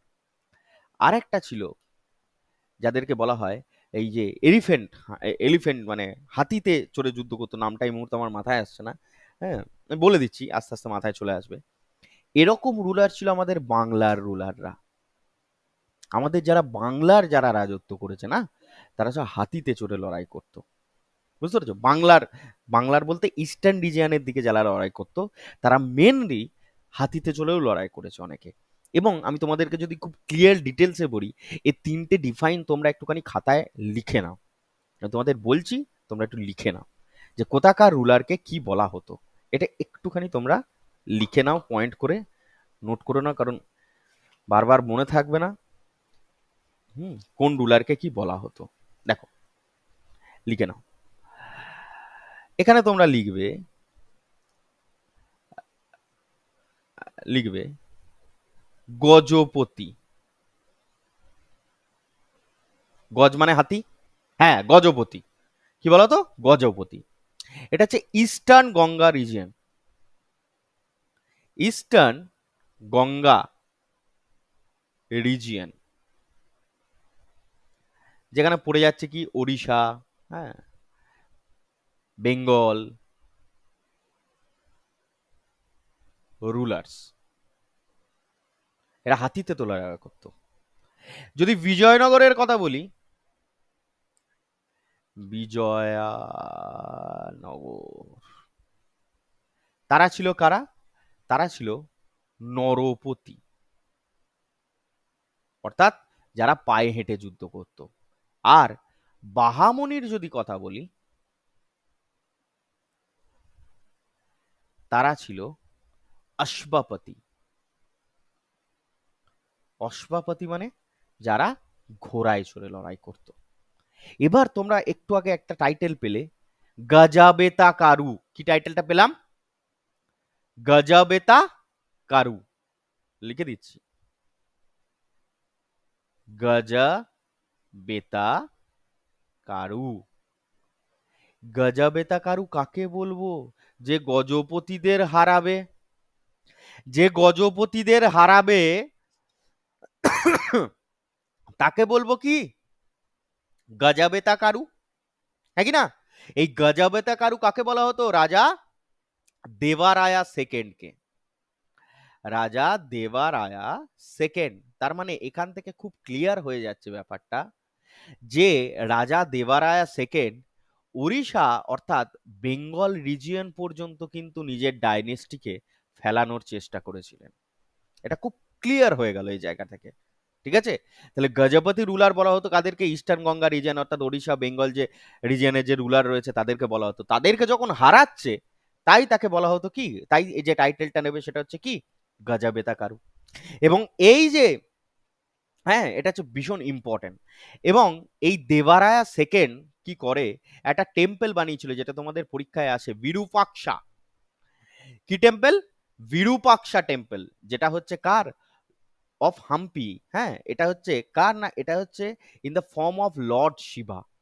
হ্যাঁ, এই বিরূপাক্ষা হচ্ছে একটা ফর্ম অফ লর্ড শিবা, কিন্তু এটা হচ্ছে মানে কি বলবো, এটা হচ্ছে গডেস পদ্মাবতীকে, হ্যাঁ লোকাল ওদের যে গডেস রয়েছে লোকাল, মানে ওই যে এরিয়ায় একটা, মানে আমাদের যেমন লক্ষ্মী, হ্যাঁ সরস্বতী এরকম যেমন গডেস হয়, ওই এরিয়াতে একটা গডেস আছে যেটা হচ্ছে কি পদ্মা দেবী। কি নাম? পদ্মা দেবী। এই পদ্মা দেবীকেও ডিনোট করা হয়। এই বিরূপাক্ষা টেম্পল হচ্ছে লর্ড শিবা, তোমাদের পরীক্ষায় যেটা আসবে। কিন্তু যদি বলে লোকাল গডেস কি ওখানকার বিরূপাক্ষা টেম্পলের ওখানে, না তোমাদেরকে বলতে হবে কি পদ্মা দেবী। কারণ শিবই তো শক্তির উৎস রে ভাই। ঠিক আছে। আর মহিলারা হচ্ছে শক্তি। হ্যাঁ, মহিলাদেরকে বলা হয় কি শক্তি। তো সুপ্রিয়া বেশি এক্সাইটেড হয়ে গিয়ে লাভ নেই, ব্যাপারটা একটু বোঝার আছে এখানে। হ্যাঁ, মহিলা মানেই শক্তি। এখন হয়তো স্কিন ফিন ভেঙে দিল, হ্যাঁ দু চারটেকে তুলে কিডন্যাপ করে নিল, সেটা বলছি না। হ্যাঁ, ঠিক আছে। তাহলে লর্ড শিবা তোমাদের পড়বে বিরূপাক্ষা টেম্পল কোথায় আছে এবং এটা কার ওপর ডেডিকেটেড, সেটা হচ্ছে লর্ড শিবা। এবং দেবারায়া সেকেন্ড এই বিরূপাক্ষা টেম্পল তৈরি করতে শুরু করেছিলেন। বহু বড় টেম্পল, উনি শেষ করতে পারেননি কিন্তু তৈরি করতে উনি শুরু করেছিলেন, এইটুকু জানলেই হবে। এরপরে আর আমরা বেশি জানবো না। হুম, আচ্ছা আচ্ছা আচ্ছা আচ্ছা, এই তো লিখেও দিয়েছি, there are saying three types of ruler and they are Gajapati, Narapati and Ashwapati. শুধু কোথাকারকে রুলার সেটা একটু জেনে নেবে। এরপর আর বেশি কিছু জানার দরকার নেই, শুধুমাত্র কতগুলো পয়েন্ট আমরা জানবো যেগুলো আমাদের পরীক্ষায় আসবে। যেমন হচ্ছে কি না, বিজয়নগর রুলার ওয়ার শিবাইডস। শিবাইডস মানে যারা শিবের উপাসনা করে। লেটার দে কনভার্টেড ইনটু বৈষ্ণবাইটস, পরে তারা বিষ্ণুর উপাসক হয়েছিল। এবং এই যে ঘটনাটা যে তারা শিবাইটস থেকে বৈষ্ণবাইটস হলো, এটা আমরা কোথা থেকে জানতে পারি? এটা 2000 কত সাল, 19 সাল বা 18 সাল, আমি ঠিক মনে করতে পারছি না। হ্যাঁ, বা তারপরেও হতে পারে, এটা কিন্তু এসএসসির প্রশ্ন। ঠিক আছে, তো এটা আমরা কোথা থেকে জানতে পারি না, we got to know about the fact from the book, কি নাম, প্রপান্নবিত্রম বা বৃতম, প্রপান্না বৃতম, বাংলায় তোমরা লিখে নেবে প্রপান্না বৃতম। এই বইটা থেকে আমরা জানতে পারি। ক্লিয়ার না ক্লিয়ার নয়? এটা থেকে আমরা কি জানতে পারি যে শিবাইড রুলাররা বৈষ্ণবাইডে নিজেদেরকে ট্রান্সলেট করেছিল, বলো, ট্রান্সফর্ম করেছিল। অশ্বপতি বলা হতো যারা হচ্ছে বাহামনি কিংডমের রুলার ছিল, তাদেরকে বলা হতো বাহামনি। গজপতি বলা হতো ইস্টার্ন গঙ্গা রিজিয়নের। আর নরপতি বলা হতো বিজয়নগর এম্পায়ারের রুলারদেরকে। ক্লিয়ার? চলো নেক্সট আমরা যার কথা জানবো সে হচ্ছে দ্য গ্রেট রাজা কৃষ্ণদেবা রায়া। এ কোথা থেকে এলো না, এ হচ্ছে এসছে তুলুভা ডাইনেস্টি থেকে।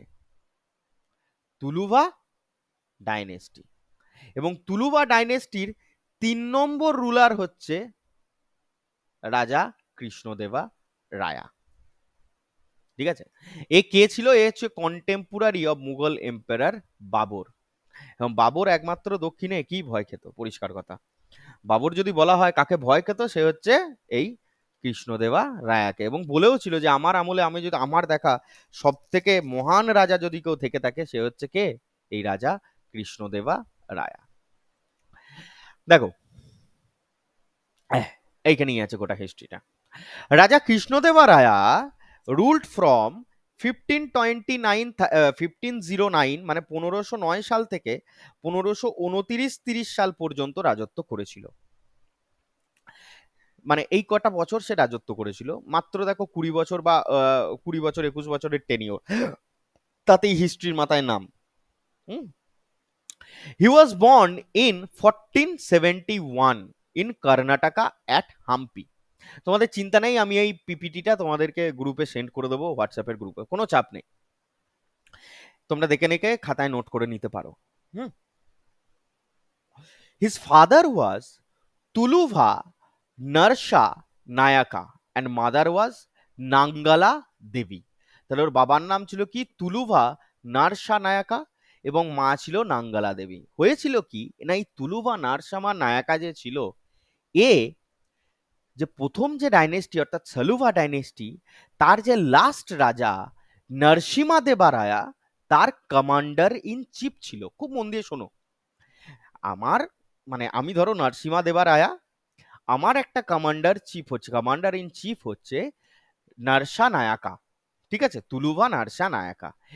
আমি যখন মরে যাব তখন আমার বিশ্বস্ত কমান্ডার কি করলো, যে আমার যে অযোগ্য ছেলে তাকে না দিয়ে সে নিজেই একটা ওখানে ডাইনেস্টি প্রতিষ্ঠা করলো। এবং এইভাবেই তৈরি হয় কি, সাঙ্গামা ডাইনেস্টির পর তুলুভা ডাইনেস্টি। তাহলে সাঙ্গামা, ঠিক আছে, সরি সাঙ্গামা বলছি, উফ, সালুভা কোথায় যে গেল, এই যে সাঙ্গামা, তারপর হচ্ছে সালুভা, তারপর হচ্ছে কি তুলুভা। তাহলে প্রথম হচ্ছে কি সঙ্গমা, এরপরে হচ্ছে কে সালুভা। এই সালুভা ডাইনেস্টির লাস্ট রুলার সে হচ্ছে কে না কিং নরসিংহা দেবারায়া। একে হারিয়ে নয়, এ মরে যাওয়ার পর তৈরি হলো কি তুলুভা। কে এস্টাবলিশ করলো না তুলুভা নরসিমা নায়াকা। ক্লিয়ার? এই তুলুভা নরসিমা নায়াকার ছেলে হচ্ছে কে, মানে ছেলে মানে আমি যতদূর জানি সেকেন্ড, মানে ছোট ছেলে হবে হয়তো, ঠিক আছে। এ দুই ছেলে ছিল, এর মধ্যে ছোট ছেলে হচ্ছে কে রাজা কৃষ্ণদেবা রায়া। এই যে লিখে দিয়েছি, রাজা Krishnadeva Raya was the third person to ascend the throne. ঠিক আছে, বোঝা গেল কি বোঝা গেল না? বেশি কিছু জানতাম না, যেটুকু বলছি সেটুকু জানলেই হবে। বোঝা গেছে এটুকু?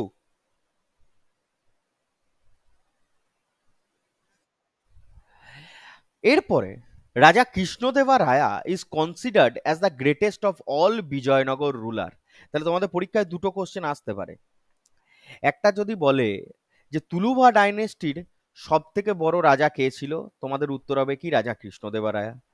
যদি বলে বিজয়নগর এম্পায়ারের সব থেকে বড় রুলার কে ছিল, সেও হবে কে রাজা কৃষ্ণদেবা রায়া। কেন? স্বাভাবিক ব্যাপার, একজন রাজাকে মহান হতে গেলে সব দিক থেকে মহান হতে হয়, ঠিক আছে। তার মানে তার মিলিটারি থাকতে হবে, তার আর্কিটেকচার সেই মিলিটারি হতে হবে, তার আর্কিটেকচার থাকতে হবে, তার লিটারেচার থাকতে হবে, সোশ্যাল আর পলিটিক্যাল যে রিফর্ম করেছে সেইগুলো মোটামুটি থাকতে হবে। কিন্তু সব তোমাদের পক্ষে জানা সম্ভব নয় এবং আমি জানাবো না। কিছু ইম্পর্টেন্ট পয়েন্টস তোমাদেরকে জানতে হবে, যেমন কি না রাজা কৃষ্ণদেবা রায়া ইরোনোমাস ট্যাঙ্ক বিল্ড করেছিল। কোথায় করেছিল কি না করেছিল জানার দরকার নেই, ডাইরেক্টলি আসবে। ইরোনোমাস ট্যাঙ্ক তার রাজত্বে কে প্রতিষ্ঠা করেছিল না, সে হচ্ছে রাজা কৃষ্ণদেবা রায়া। সাউদার্ন গোপুরাম, গোপুরাম মানে কি? গোপুরাম মানে হচ্ছে কোনো মন্দিরে ঢোকার আগে যে তোমরা গেট দেখতে পাও, গেট। এই যে তোমরা দুর্গাপুজোর টেম্পল দেখতে যাবে, তোমরা দুর্গাপুজোতে মন্দির দেখতে যাবে, তাই দুর্গাপুজোতে বিভিন্ন জায়গায় ঘুরতে ঘুরতে তোমরা ঠাকুর দেখো তো, তা সেখানে যে গেটটা করে তোমাদের খুব মাথায় মানে মনে ধরে যায়, একই না? এই চন্দননগরের লাইট করেছিল রে ওখানকার গেটেতে, তো এই যে গেট, ওটাই হচ্ছে কি গোপুরাম। বিভিন্ন মন্দিরের সামনে যে গেট গুলো তৈরি করা হয় সেগুলো হচ্ছে কি গোপুরাম, ঠিক আছে। তা সাউদার্ন গোপুরাম অফ একাম্বরতনা, হ্যাঁ, বা Ekambaranatha temple was build by হিম।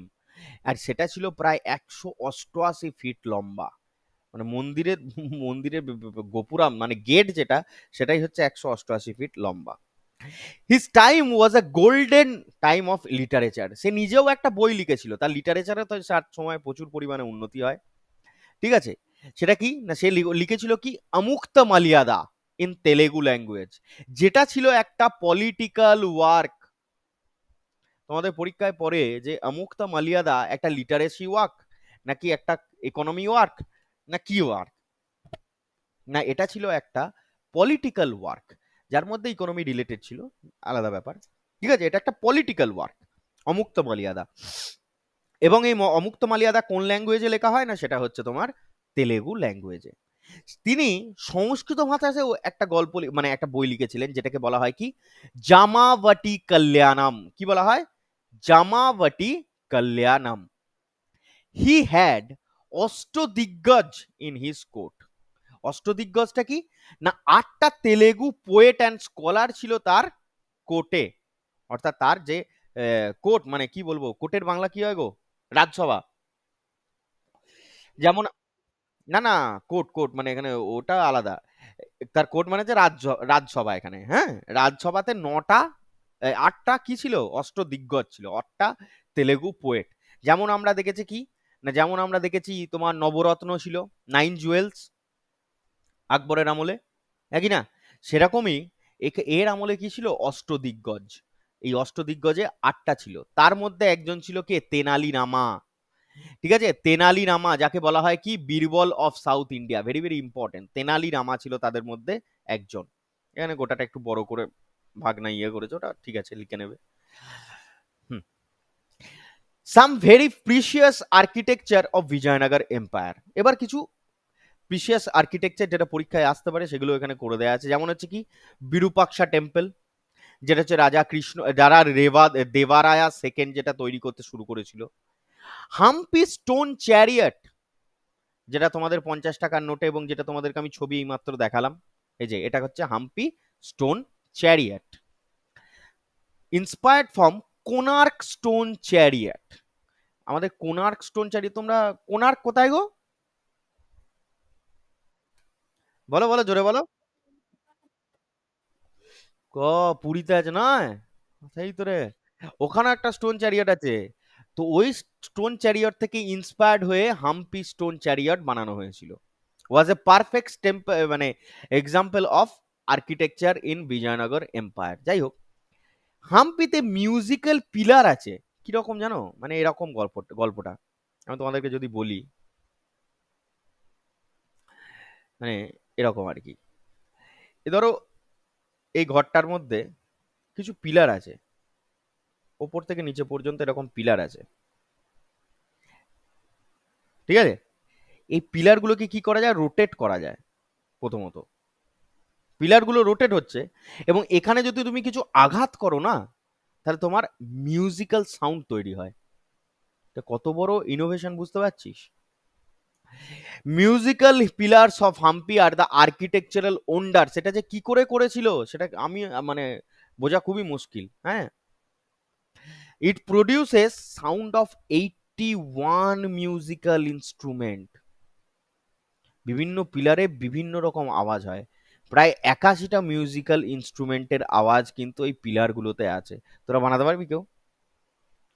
যাই হোক, in political administration, Vijayanagar had a unique political innovation called Nayankara system. যেটা হচ্ছে কি, দেখো তোমাদের পরীক্ষায় কোশ্চেন আসবে যে নায়াঙ্কারা সিস্টেম কোন ডাইনেস্টিতে ছিল, তোমাদের ডাইরেক্টলি বলতে হবে কি বা কোন কিংডমে ছিল। সেটা হচ্ছে বিজয়নগর কিংডমে। এবং যেটা ইন্সপায়ার হয়েছিল কোথা থেকে? না, ইকতা সিস্টেম ছিল যে দিল্লি সালতানাতের, সেখান থেকে দেখেই এটা ইন্সপায়ার্ড হয়েছিল। এর থেকে বেশি আর তোমাদের কিছু জানতে হবে লাই। Next, the battle of Talikota or Banihatti. এবার এইটা দিয়ে আমি বিজয়নগর এম্পায়ারটাকে শেষ করব। দেখো কি হলো। আরে, আহমদনগর, বিদার, বিজাপুর, গোলকোন্ডা, আর একটা এইখান থেকেই ভেঙে তৈরি হবে এই জায়গাটায়, সেটা হচ্ছে কি বেরার। নামগুলো আমার সাথে বলো: আহমদনগর, বিজাপুর, গোলকোন্ডা, বিদার আর বেরার।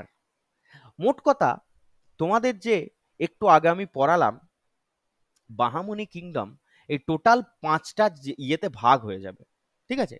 5টা মানে ছোট ছোট, ছোট ছোট বলতে পারো, একটা কি বলবো, ছোট ছোট জায়গায় ভাগ হয়ে যাবে, এবং তাদের নিজস্ব নিজস্ব রুলারও তৈরি হবে। হুম, এবার আমি তোমাদেরকে বেশি গল্পে যাচ্ছি না, আর এইখানে থাকবে কে না বিজয়নগর এম্পায়ার, এই গোটাটা বিজয়নগর এম্পায়ার। এবার এদের কম্বাইন্ড ফোর্সেস আক্রমণ করবে কার ওপর? বিজয়নগর এম্পায়ারের ওপর। তখন চলছে কি না, তখন হচ্ছে আরাবিরু ডাইনেস্টি চলছে, একদম লাস্টে আরাবিরু ডাইনেস্টি চলছে। এই আরাবিরু ডাইনেস্টিতে আক্রমণ করবে কারা? না, 3টে অ্যালায়েড ফোর্সেস। দেখো, বিজাপুর, গোলকোন্ডা আর আহমদনগর। এই যে বিজাপুর, এই যে গোলকোন্ডা আর আহমদনগর, এদের কম্বাইন্ড ফোর্সেস অ্যাটাক করবে কার ওপর? এই বিজয়নগর এম্পায়ারের ওপর। এবং একটা খতরনাক লড়াই হবে 1565-তে, যেটাকে বলা হয় কি battle of Talikota or battle of Banihatti, or আর একটা নাম হচ্ছে কি না ব্যাটেল অফ রাক্ষস থাংড়ি। ঠিক আছে, ব্যাটেল অফ রাক্ষস থাংড়ি। এই যুদ্ধে বিজয়নগর হেরে যাবে, এবং বিজয়নগরের যে গ্লোরিয়াস যে হিস্ট্রি, সেটা এইখানেই এন্ড হবে। ক্লিয়ার? এই যুদ্ধের পরে কি হয় না, ক্যাপিটাল যে হাম্পিতে ছিল, এই যে হাম্পি হচ্ছে তাদের ক্যাপিটাল ছিল, এটা ট্রান্সফার করে দেবে। এই ক্যাপিটালটা ট্রান্সফার করে কোথায় করবে না, পেনুকোন্ডা বলে একটা জায়গা আছে, সেখানে করে দেবে। এবং অফিসিয়ালি 1565তেই এন্ডেড হয়ে যাবে, যেটা পরবর্তীকালে ছেঁচড়ে ছেঁচড়ে যেতে যেতে 1646-এ গিয়ে পুরো বিজয়নগর এম্পায়ারের অবসান ঘটবা। ক্লিয়ার না ক্লিয়ার নয়? ক্লিয়ার না ক্লিয়ার নয়? হুম, আমি এটা এই অবস্থাতেই রাখলাম, কোনো পেন থ্রু করলাম না, ঠিক আছে, যাতে তোমাদের নোট বানাতে সুবিধা হয়। ওকে, এটা তোমরা দেখে দেখে এখান থেকে টুকে লেবে খাতায়, এবং বাকিটা তো আমি গোটাটা পড়িয়ে দিয়েছি, তোমাদেরকে কোনো অসুবিধা থাকার কথা নয়। বাবা তোমরা বিজয়নগর যারা নতুন পড়লে তারা কি বুঝলে আগে বলো?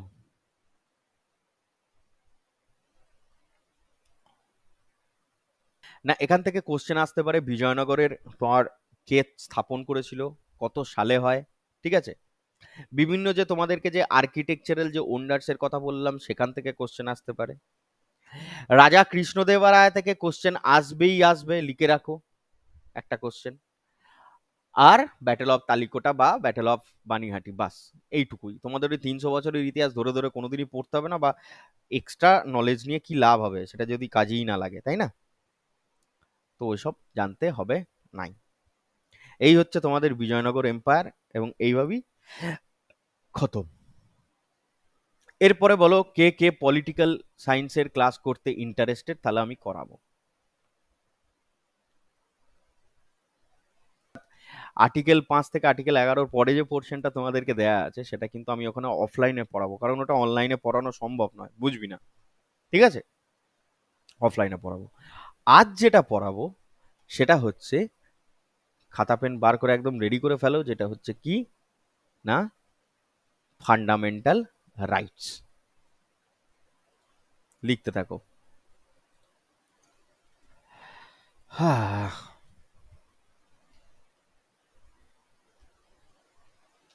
লেখো, এখানে হেডিং করো, দিয়ে এবার লেখো ফান্ডামেন্টাল রাইটস পলিটিক্যাল সায়েন্সের। একটা নতুন জিনিস শেখো, অল্প পড়াবো, বেশি নয়, কিন্তু একটু মন দিয়ে শিখতে হবে।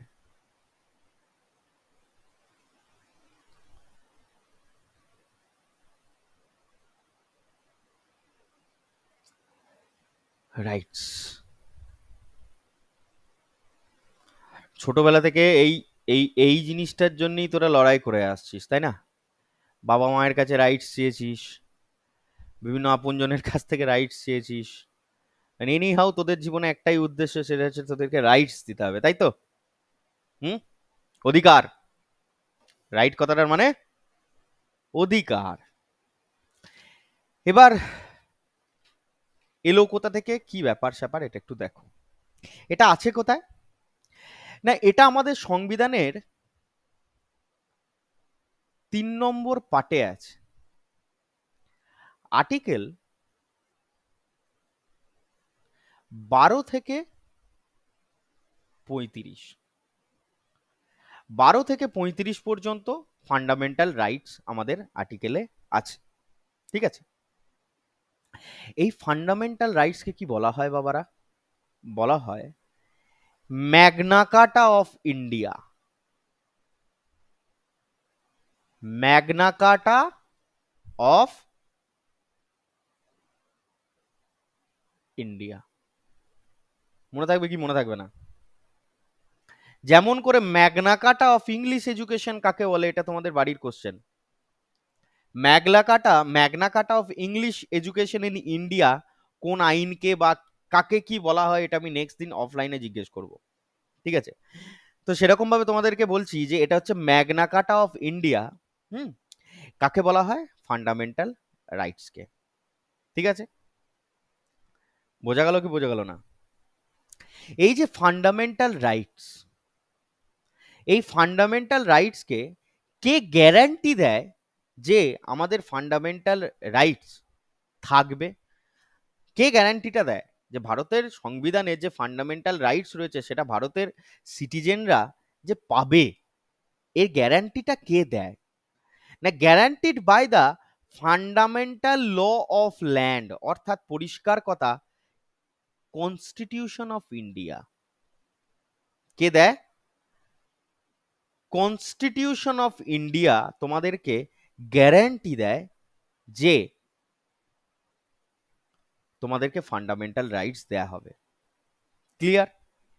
অ্যান্ড মানে এই কনস্টিটিউশন অফ ইন্ডিয়ার কি গ্যারান্টি দেয় যে তোমাদেরকে দেয়া হবে। আর যে যদি কেউ বলে যে এর গ্যারান্টিয়ারটাকে, এই কনস্টিটিউশন অফ ইন্ডিয়ার তো আর হাত পা নেই বা মাথা নেই যে তোমাদেরকে ইয়ে করে দেবে। তো তোমাদেরকে একবারে যদি বলে গ্যারান্টিয়ারটাকে, হ্যাঁ লিখে রাখো, GUARANTIER, আর এই গ্যারান্টিয়ারটাকে না দেয়া হচ্ছে the supreme court of India. The supreme court of India.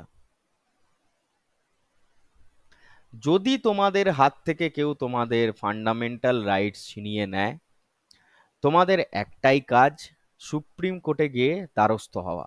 তারপর বাকি ব্যাপারটা তারা বুঝে নেবে। বুঝতে পেরেছো? একটা উকিল নিয়ে গিয়ে সুপ্রিম কোর্টে নিয়ে গিয়ে দ্বারস্থ হওয়া। পড়াবো আস্তে আস্তে। আজকে একটু এনার্জিটা কমে গেল, কারণ হিস্ট্রিটা পড়ালাম তো, নাহলে আরো ভালো করে পড়াতাম।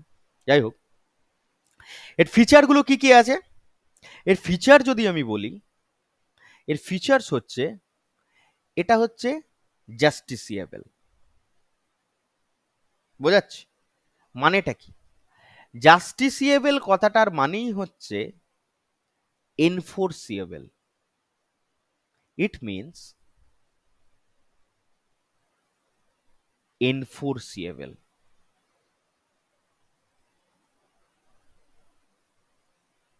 দাদা এনফোর্সিয়েবল মানে, যদি ধর এটা হচ্ছে এস রায়,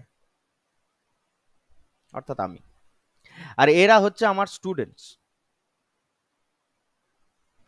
আমি যদি আমার স্টুডেন্টদের কাছ থেকে ফান্ডামেন্টাল রাইটগুলো ছিনিয়ে নিই, তাহলে আমার স্টুডেন্টরা যাবে কোথায়? সুপ্রিম কোর্টে। সুপ্রিম কোর্ট অফ ইন্ডিয়াতে চলে যাবে, দ্য সুপ্রিম কোর্ট অফ ইন্ডিয়াতে চলে যাবে। এবং তখন সুপ্রিম কোর্ট আমাকে ডাইরেক্ট করবে যে তুমি এটা দিতে বাধ্য। তোমার এত সাহস কি করে হয় যে তুমি তোমার স্টুডেন্টদের কাছ থেকে ফান্ডামেন্টাল রাইট কেড়ে নিচ্ছ? এবার ফান্ডামেন্টাল রাইটসের মধ্যে কি কি পড়ে? তোমার বেঁচে থাকার অধিকার, তোমার নিঃশ্বাসের অধিকার, তোমার ঘুমানোর অধিকার, তোমার পড়ানোর অধিকার, তোমার পড়ার অধিকার, তোমার ইন্টারনেট অ্যাক্সেসের অধিকার, এগুলো সবই কিন্তু তোমার ফান্ডামেন্টাল রাইটসের মধ্যে পড়ে। এবার এইটা শুনে বেশি আপ্লুত হয়ে যেও না যে ইন্টারনেট ইউজ করাটা তোমাদের কাছে ফান্ডামেন্টাল রাইটস বলে এবার থেকে তোমরা যা খুশি তাই করবে। যেমন অধিকার আছে, তেমন তার রেস্ট্রিকশনও আছে। ঠিক আছে? অনেকে আপ্লুত হয়ে যেতে পারো, এরই সাবাস, ফান্ডামেন্টাল রাইটস এর মধ্যে আমাদের ইন্টারনেটের অধিকারটাও আছে, ঘুমানোর অধিকারটাও আছে। আমি বলছি হ্যাঁ, রাইট টু স্লিপ। যদি আমি বলি right to sleep, it's your fundamental অধিকার। রাইট টু ইউজ ইন্টারনেট, এটাও হচ্ছে তোমার ফান্ডামেন্টাল অধিকার। এবার তাহলে সারাদিন ঘুমবো নাকি? কার কার এটা শুনে মনে হচ্ছে যে সারাদিন ঘুমানো উচিত? এবার হাত তুলে দেখাও দেখি। হুম, মুখে বল। কারোর মনে হচ্ছে না? বাহ, ভালো ছেলে সব, ভেরি গুড। তাহলে এইরকম অনেক অধিকার তোমাদের আছে যেগুলো হচ্ছে তোমাদের ফান্ডামেন্টাল রাইটস। কিন্তু এটা যদি জাস্টিসিয়েবল হয়, অর্থাৎ অর্থাৎ মানে কি বললাম যে এনফোর্সিয়েবল হয়, ঠিক কথাই। এর আরেকটা ফিচার্স হচ্ছে এটা নট অ্যাবসলিউট। তার মানে এইমাত্র যে কথাগুলো বললাম সবেরই একটা করে রেস্ট্রিকশন আছে, অ্যাবসলিউট একটাও নয়। ফান্ডামেন্টাল রাইটস এর মধ্যে না, তোমার ফান্ডামেন্টাল, আমি তোমাদেরকে এই দুটো নিয়ে বোঝাই। রাইট টু স্লিপ হচ্ছে তোমার ফান্ডামেন্টাল রাইট, মেনে নিলাম। কিন্তু তোমরা যদি আমি আর ক্লাসের মধ্যে ঘুমিয়ে পড়ো, সেটা কি তোমার ফান্ডামেন্টাল রাইট নাকি? তুমি অফিসে কাজ করতে গেছো, সেখানে গিয়ে তুমি ঘুমোচ্ছ, দিয়ে তোমাকে যদি কেউ ওখান থেকে বরখাস্ত করে দিল তোমাকে, যে তুমি বললে না আমার তো রাইট টু স্লিপটা আমাকে দাদা পড়িয়েছিল, যে রাইট টু স্লিপ তো আমার ফান্ডামেন্টাল রাইট, যে সুপ্রিম কোর্টের দ্বারস্থ হলে যে আপনি অফিসকে গিয়ে বলে দিন যে রাইট টু স্লিপ তোমার ফান্ডামেন্টাল রাইটস, আমাকে আবার চাকরিতে দিয়ে দাও, তখন সুপ্রিম কোর্ট তোমায় ধরে ঝেড়ে দেবে। কেন না? ফান্ডামেন্টাল রাইটসও অ্যাবসলিউট নয়, অর্থাৎ নট অ্যাবসলিউট। বোঝা গেল? রাইট টু ইউজ ইন্টারনেট, ইন্টারনেটের ইউজ করাটা তোমাদের কাছে হচ্ছে ফান্ডামেন্টাল রাইটস এর মধ্যে পড়ে। তার মানে এটা নয় যে তোমরা ইন্টারনেট যেখানে খুশি, যেভাবে খুশি, যে কোনো ইভিল পারপাসেও তোমরা ইউজ করতে পারবে। আমি বোঝাতে পারছি? যেহেতু এই ক্লাসটা আপলোডেড হবে, আমি তোমাদেরকে খুব একটা ভালো করে বলতে পারলাম না কথাটা, তোমরা মনে মনে ভেবে নাও। হ্যাঁ, ইভিল পারপাসে কিন্তু তোমাকে ইউজ করতে দেবে না। ঠিক আছে? তার মানে কি না, permanent in nature, not permanent, not permanent in nature. এটা হচ্ছে ফান্ডামেন্টাল রাইটস এর বৈশিষ্ট্য, কিছু বৈশিষ্ট্য বলছি। ঠিক আছে? এরপর তোমাদেরকে যদি জিজ্ঞেস করে, যেমন ধরো আমি তোমাদেরকে খুব ইয়ে করে বলি, রেস্ট্রিক্টেড, যেমন হচ্ছে তোমাদের কোভিড-19, সবার মনে আছে কোভিড-19? এই কোভিড-19-এ সবাইকে কি করেছিল?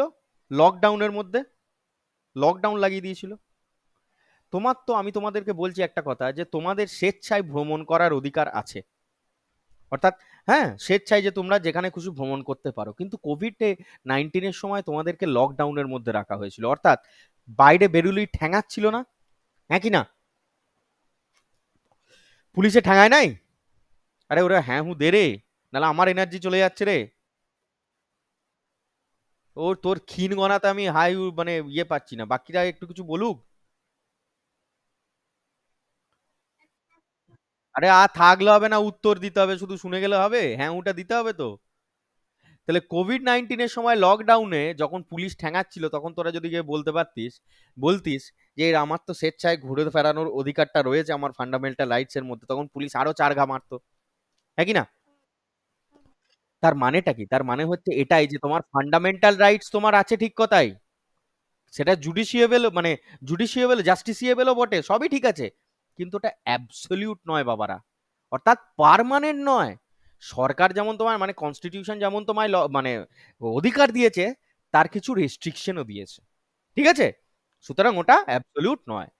এবার যদি বলি যে ফান্ডামেন্টাল রাইটস তোমার কোথা থেকে নেওয়া হয়েছে, মানে অ্যাডপ্ট করা হয়েছে কোথা থেকে, অ্যাডপ্টেড ফ্রম, কেউ বলতে পারবে কোন কনস্টিটিউশন থেকে? USA constitution. না বাবা, ইউএসএ কনস্টিটিউশন শোনা আমার। ইউএসএ কনস্টিটিউশনে বিল অফ রাইটস বলে একটা কথা আছে, এই জন্যই এটা একটা আলাদা ক্লাস চেয়েছিলাম আমি। তোরা আজ কি করাতে বললি, আমি আর কি বলবো। ইউএসএ কনস্টিটিউশনে হুম না না, না হয় বলতে এটা অফলাইনে করালে সব থেকে বেশি ভালো হয়, কারণ প্রচুর কিছু বলতে হবে, কারণ এইটা পড়িয়ে দেওয়া মানে হচ্ছে সিলেবাস শেষ, ঠিক আছে? আরে শুরু করেছি যখন 5টা কথা বলবো, তারপর ছাড়বো, আমি অত সহজে ছাড়বো না।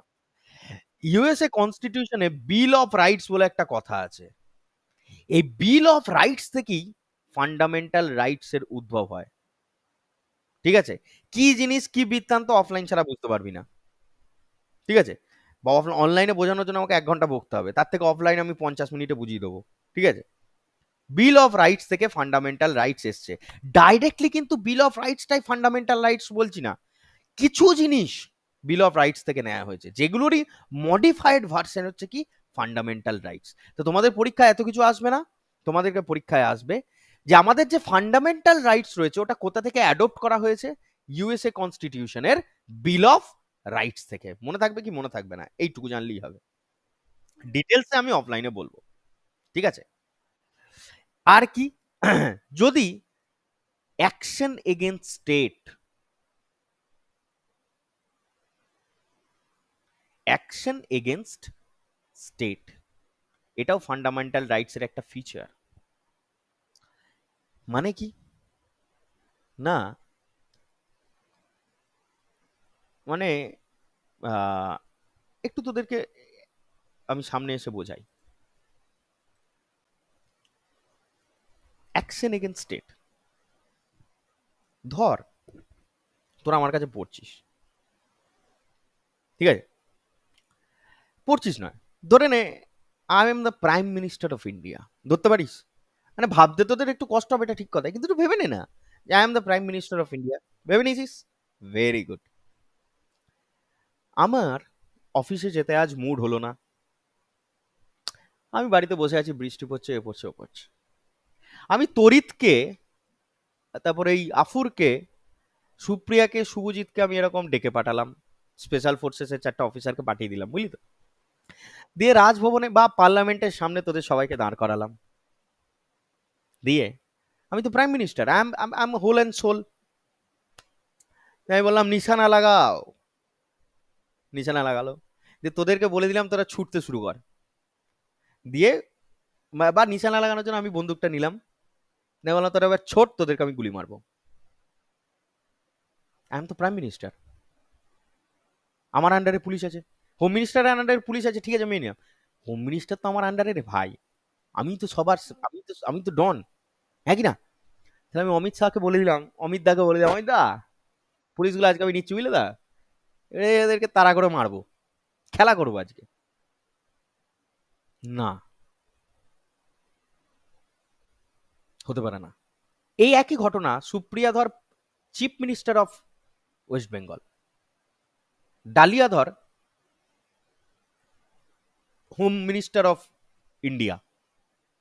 ডালিয়ার মনে হলো আজকে সুপ্রিয়াকে বা সৌভজিৎকে বা এই তরিতকে, আফুরকে, আমাকে, সৌভিককে, হ্যাঁ সবাইকে, দুই সৌভিককে মনে হলো যে নবান্নে দাঁড় করিয়ে সব কটাকে একসাথে আজকে একসাথে গুলি মারবো। না, সম্ভব নয়। তার মানেটা কি? ফান্ডামেন্টাল রাইটস লিমিট করে দেয় স্টেটকে। এখানে স্টেট মানে কোনো শুধু রাজ্যর কথা বলছে না। ধরো, এবার ধরে নাও যে আমি নিজেই একটা রাজ্য, আমি আজ থেকে আমার সমস্ত রাজ্যবাসীর ফান্ডামেন্টাল রাইটস মানে হচ্ছে, ধরে নাও আজ থেকে আমার সমস্ত রাজ্যবাসীকে আমি বলে দিলাম তোমরা কেউ রাত্রেবেলায় ঘুমবে না। সাধারণ কথা দিয়ে বোঝাচ্ছি, রাত্রেবেলায় ঘুমবে না। তাহলে অ্যাজ এ স্টেট, এখানে স্টেট মানে হচ্ছে রাজ্য, তোরা যেটুকু বুঝিস, তাহলে রাজ্য হিসেবে আমি যদি আমার রাজ্যবাসীদেরকে বলে দিই যে তোমরা আজ থেকে রাত্রেবেলায় কেউ ঘুমবে না, এটাও সম্ভব নয়। মানে limits the power of state. এখানে স্টেট মানে সেই রাজ্য হতে পারে, এখানে স্টেট মানে কোনো একটা অথরিটি হতে পারে, এখানে স্টেট মানে পিএম হতে পারে, প্রাইম মিনিস্টার হতে পারে, তোমার চিফ মিনিস্টার হতে পারে, হোম মিনিস্টার হতে পারে, যে কোনো অথরিটিরই একটা লিমিট আছে। কেউ স্বেচ্ছাচারিতা আমাদের ভারতবর্ষে করতে পারবে না। এই যে তোমরা সিনেমা দেখো, কি দেখো তোমরা? সিনেমা। এই সিনেমাতে তোমরা দেখো তোমাদের ফার কে ফেক দো জজ সাহেব ये कानून की किताबें, হ্যাঁ মানে ছিঁড়ে ফেলে দাও কাগজ, হ্যানা ত্যানা সব যে বড় বড় ডায়লগ সিনেমা আর্টিস্টরা মারে। তারপরে ধরো নেতা মন্ত্রীকে ধরে রাস্তাঘাটে পিটিয়ে দিচ্ছে, হ্যাঁ নেতা মন্ত্রীকে ধরে রাস্তাঘাটে মারছে পাবলিকের সামনে। তারপর বিভিন্ন যে কাজকর্মগুলো করছে আর কি হিরোইজম দেখানোর জন্য সিনেমাতে, ওসব করলে না ছাল গুটিয়ে দেবে একদম।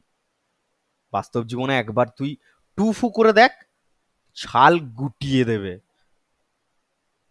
ওসব সিনেমাতেই মানায়, কারণ বাস্তবে প্রত্যেকটা কাজে, প্রত্যেকটা অথরিটিতে একটা করে লিমিটেশন আছে, একটা করে বাউন্ডেশন আছে। কেউ তার স্বেচ্ছাচারিতা করতে পারবে না। এবং এই ফান্ডামেন্টাল রাইটস প্রত্যেকটা অথরিটিকে, প্রত্যেকটা পার্সনকে লিমিটস করে দেয়, লিমিট করে দেয়। আমার আমি তোদেরকে পড়াতে পড়াতে ডেকেছি বা পড়তে ডেকেছি, তোরা আমার কাছে ফিস দিয়ে পড়তে এসছিস, উইদাউট ফিজে পড়ছিস, যেভাবেই পড়, আমি তোদেরকে এমন মারলাম যে তোরা মরে গেলি। মাঝে মাঝে আমার মনেও হয়, মাঝে মাঝে আমার মনেও হয় পড়ানোর পর যখন আমি রিপ্লাই পাই না, মনে হয় তুলে আছড়ে দিই, সেটা মনে হয়।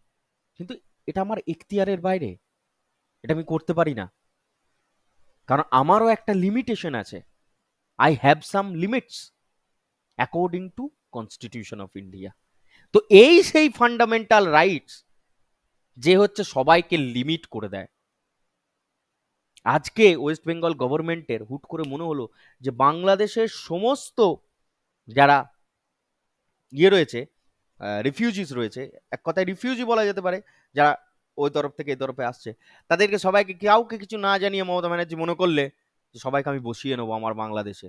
বাংলাদেশে যারা যারা ওপার থেকে এপারে আসবে, পাঁচটা এখানে, পাঁচটা ওখানে, পাঁচটা এখানে, এই করতে করতে আমি সবাইকে বসিয়ে দেবো, কাউকে কিছু বলবো না, আমার কাউকে কিছু জানানোর অধিকার দরকার নেই। I am the chief minister, I am the whole and soul of a state of West Bengal. সম্ভব নয়। এবং এটা উনি করেন, উনি যেহেতু সম্ভব নয়, দেখো তোমরা যদি খবরের কাগজ দেখো, এটা কিন্তু উনি করেন, উনি এটা উনি বুদ্ধিমত্তার কাজ কাজ এটা করেছেন বলে আমি মনে করি। এটা উনি কিন্তু করেন, উনি উনি বলেছেন সেন্ট্রাল যা বলবে আমরা তাই করব। অবশ্য হাত থেকে বেরিয়ে গেলে ঘটনা অনেক সময় এরকম বলতে হয়, সেটা আলাদা ব্যাপার। কিন্তু উনি করতে পারবেন না, আমার বলার উদ্দেশ্য এটাই যে উনি করতে পারবেন না, ওনার পক্ষে এটা সম্ভব নয়। ঠিক আছে, ওনার লিমিটেশন আছে। তোমরা কোনো একটা প্রাইভেট কনসালটেন্সিতে কাজ করতে গেছো, ধরো টিসিএস এ কাজ করতে গেছো। টিসিএস এ কাজ করার সময় তোমাদেরকে মনে হলো যে মাইনে দেবো না, কাজ করিয়ে নিচ্ছ অথচ মাইনে দেবে না, করতে পারবে না কেন? সেও একটা অথরিটি, সে প্রাইভেট অথরিটি হোক, গভর্নমেন্ট অথরিটি হোক, যেই হোক না কেন, fundamental rights are applicable to everywhere, in in various মানে প্রেজেন্টেশন। এক কথায় বলা যেতে পারে ফান্ডামেন্টাল রাইটস বিভিন্নভাবে বর্তায় সবার উপর, বিভিন্ন রূপে। তোমাকে বিনা মাইনেতে কেউ খাটাতে পারবে না, সে তোমার প্রাইভেট অর্গানাইজেশন হোক বা উম, সরকারি হোক। সরকারি তো খাটাতেই পারবে না, প্রাইভেটও পারবে না। ঠিক আছে? কয়েকদিন ধরে যদি কেউ মাইনে না দেয়, দেখবি স্ট্রাইকে চলে যায়, কোর্টে কেস চলে যায়। কি করে যাচ্ছে কোর্টে কেস? তোদের কখনো কখনো ধরে মনে হয়নি এতদিন পর্যন্ত তোরা জেনে এসছিস যে আমাদের মাইনে না দিলে নাকি আমরা কোর্টে যাই? হ্যাঁ কি না? শালা চুল সব উঠে যাচ্ছে রে। তোদের কি মনে হয় যে আমরা কোর্টে যাই? কেন কোর্টে যাব? কততম আর্টিকেলে কি বলেছে কি না বলেছে যে আমরা কোর্টে চলে যাচ্ছি? কোর্ট তো আইন ছাড়া কিছু বুঝবে না। হ্যাঁ, আমাকে মাইনে দেয় না অনেকদিন ধরে, ওই জন্য এইছি। শুনবে না, বলবে কত নম্বর আর্টিকেলে আছে, কি আছে কি না আছে বোঝা, উকিল ধরতে হয়। তার মানেটা কি? সমস্ত কিছু ফান্ডামেন্টাল রাইটস এর সাথে জড়িয়ে রয়েছে। আর যে ফান্ডামেন্টাল রাইটস বুঝে গেছে না ভাই, সে কনস্টিটিউশনের যে চারিপাশে যা ঘটছে, যা নিউজ চ্যানেল তোমরা দেখছো, অনেক কিছু তোমরা বুঝতে পেরে যাবে। তাই তোমাদেরকে কি বললাম, অ্যাকশন এগেনস্ট স্টেট। এখানে স্টেট মানে নট অনলি রাজ্য, সমস্ত অথরিটি তাদেরকে অ্যাকশন নিচ্ছে। মানে কি, পলিটিক্যাল সায়েন্সের বিভিন্ন রকম কথার বিভিন্ন রকম মানে। এখানে অ্যাকশন নিচ্ছে মানে সমস্ত স্টেটকে লিমিট করে দিচ্ছে, যে এই লিমিটের পাওয়ারের বাইরে তোমরা বেরোতে পারবে না। যদি বেরো, সংবিধান আছে, তোমাকে ধরে নামিয়ে নিয়ে আসবে। বোঝা গেল না? বোঝা গেল না আমি যেটা গল্পটা বলতে চাইলাম?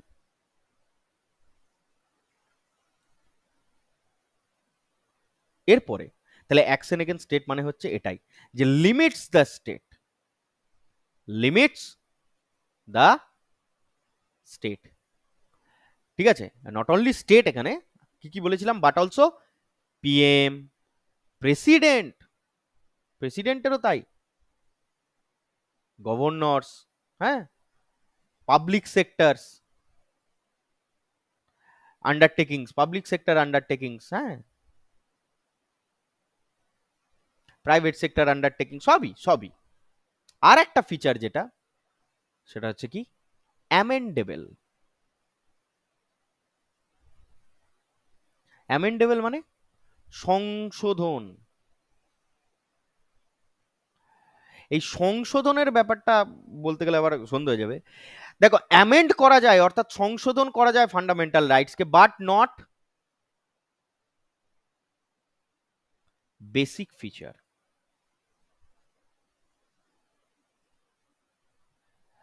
বেসিক ফিচারকে তোমরা অ্যামেন্ড করতে পারবে না, কিন্তু সংবিধানকে অ্যামেন্ড করা যেতে পারে। ঠিক আছে? এইটুকুই আপাতত তোমরা জানো। হ্যাঁ, এরপরে তোমাদেরকে অফলাইনে যেদিন ক্লাস থাকবে, সেদিনকে আমি তোমাদেরকে ফান্ডামেন্টাল রাইটস আবার প্রথম থেকে শুরু করে এই যেটুকু বললাম আর কি, আমি আবার বলে দিয়ে আবার গোটাটা পড়াবো। ঠিক আছে? আর ফান্ডামেন্টাল রাইটস যদি পড়া হয়ে যায়, তোমাদের জেনে রাখবে যে 95% সিলেবাস কমপ্লিট পলিটিক্যাল সায়েন্সে, শুধু ফান্ডামেন্টাল রাইটস। কারণ 5 থেকে 11 তো তোমরা পড়েই ফেলেছো, 1 থেকে 35 পর্যন্ত পড়ে নিলে আপ টু ডাব্লিউবিসিএস পর্যন্ত 95% সিলেবাস কমপ্লিট হয়ে যায়, এসএসসি তো হয়েই যায়। ঠিক আছে? যাই হোক, তারপরেও আমি পড়াবো, অনেক ব্যাপার আছে সেগুলো আমি পড়াবো। সব ঘুমিয়ে গেছিস? জাস্ট আ সেকেন্ড, তোরা সবাই থাকিস, আমি রেকর্ডিংটা একবার বন্ধ করছি। আর যে ডায়লগটা মারি সেটা মেরে দিতে হবে তো, যে আবার দেখা হচ্ছে নেক্সট ক্লাসে। ঠিক আছে, চলো আমি স্টপ করছি, হ্যাঁ।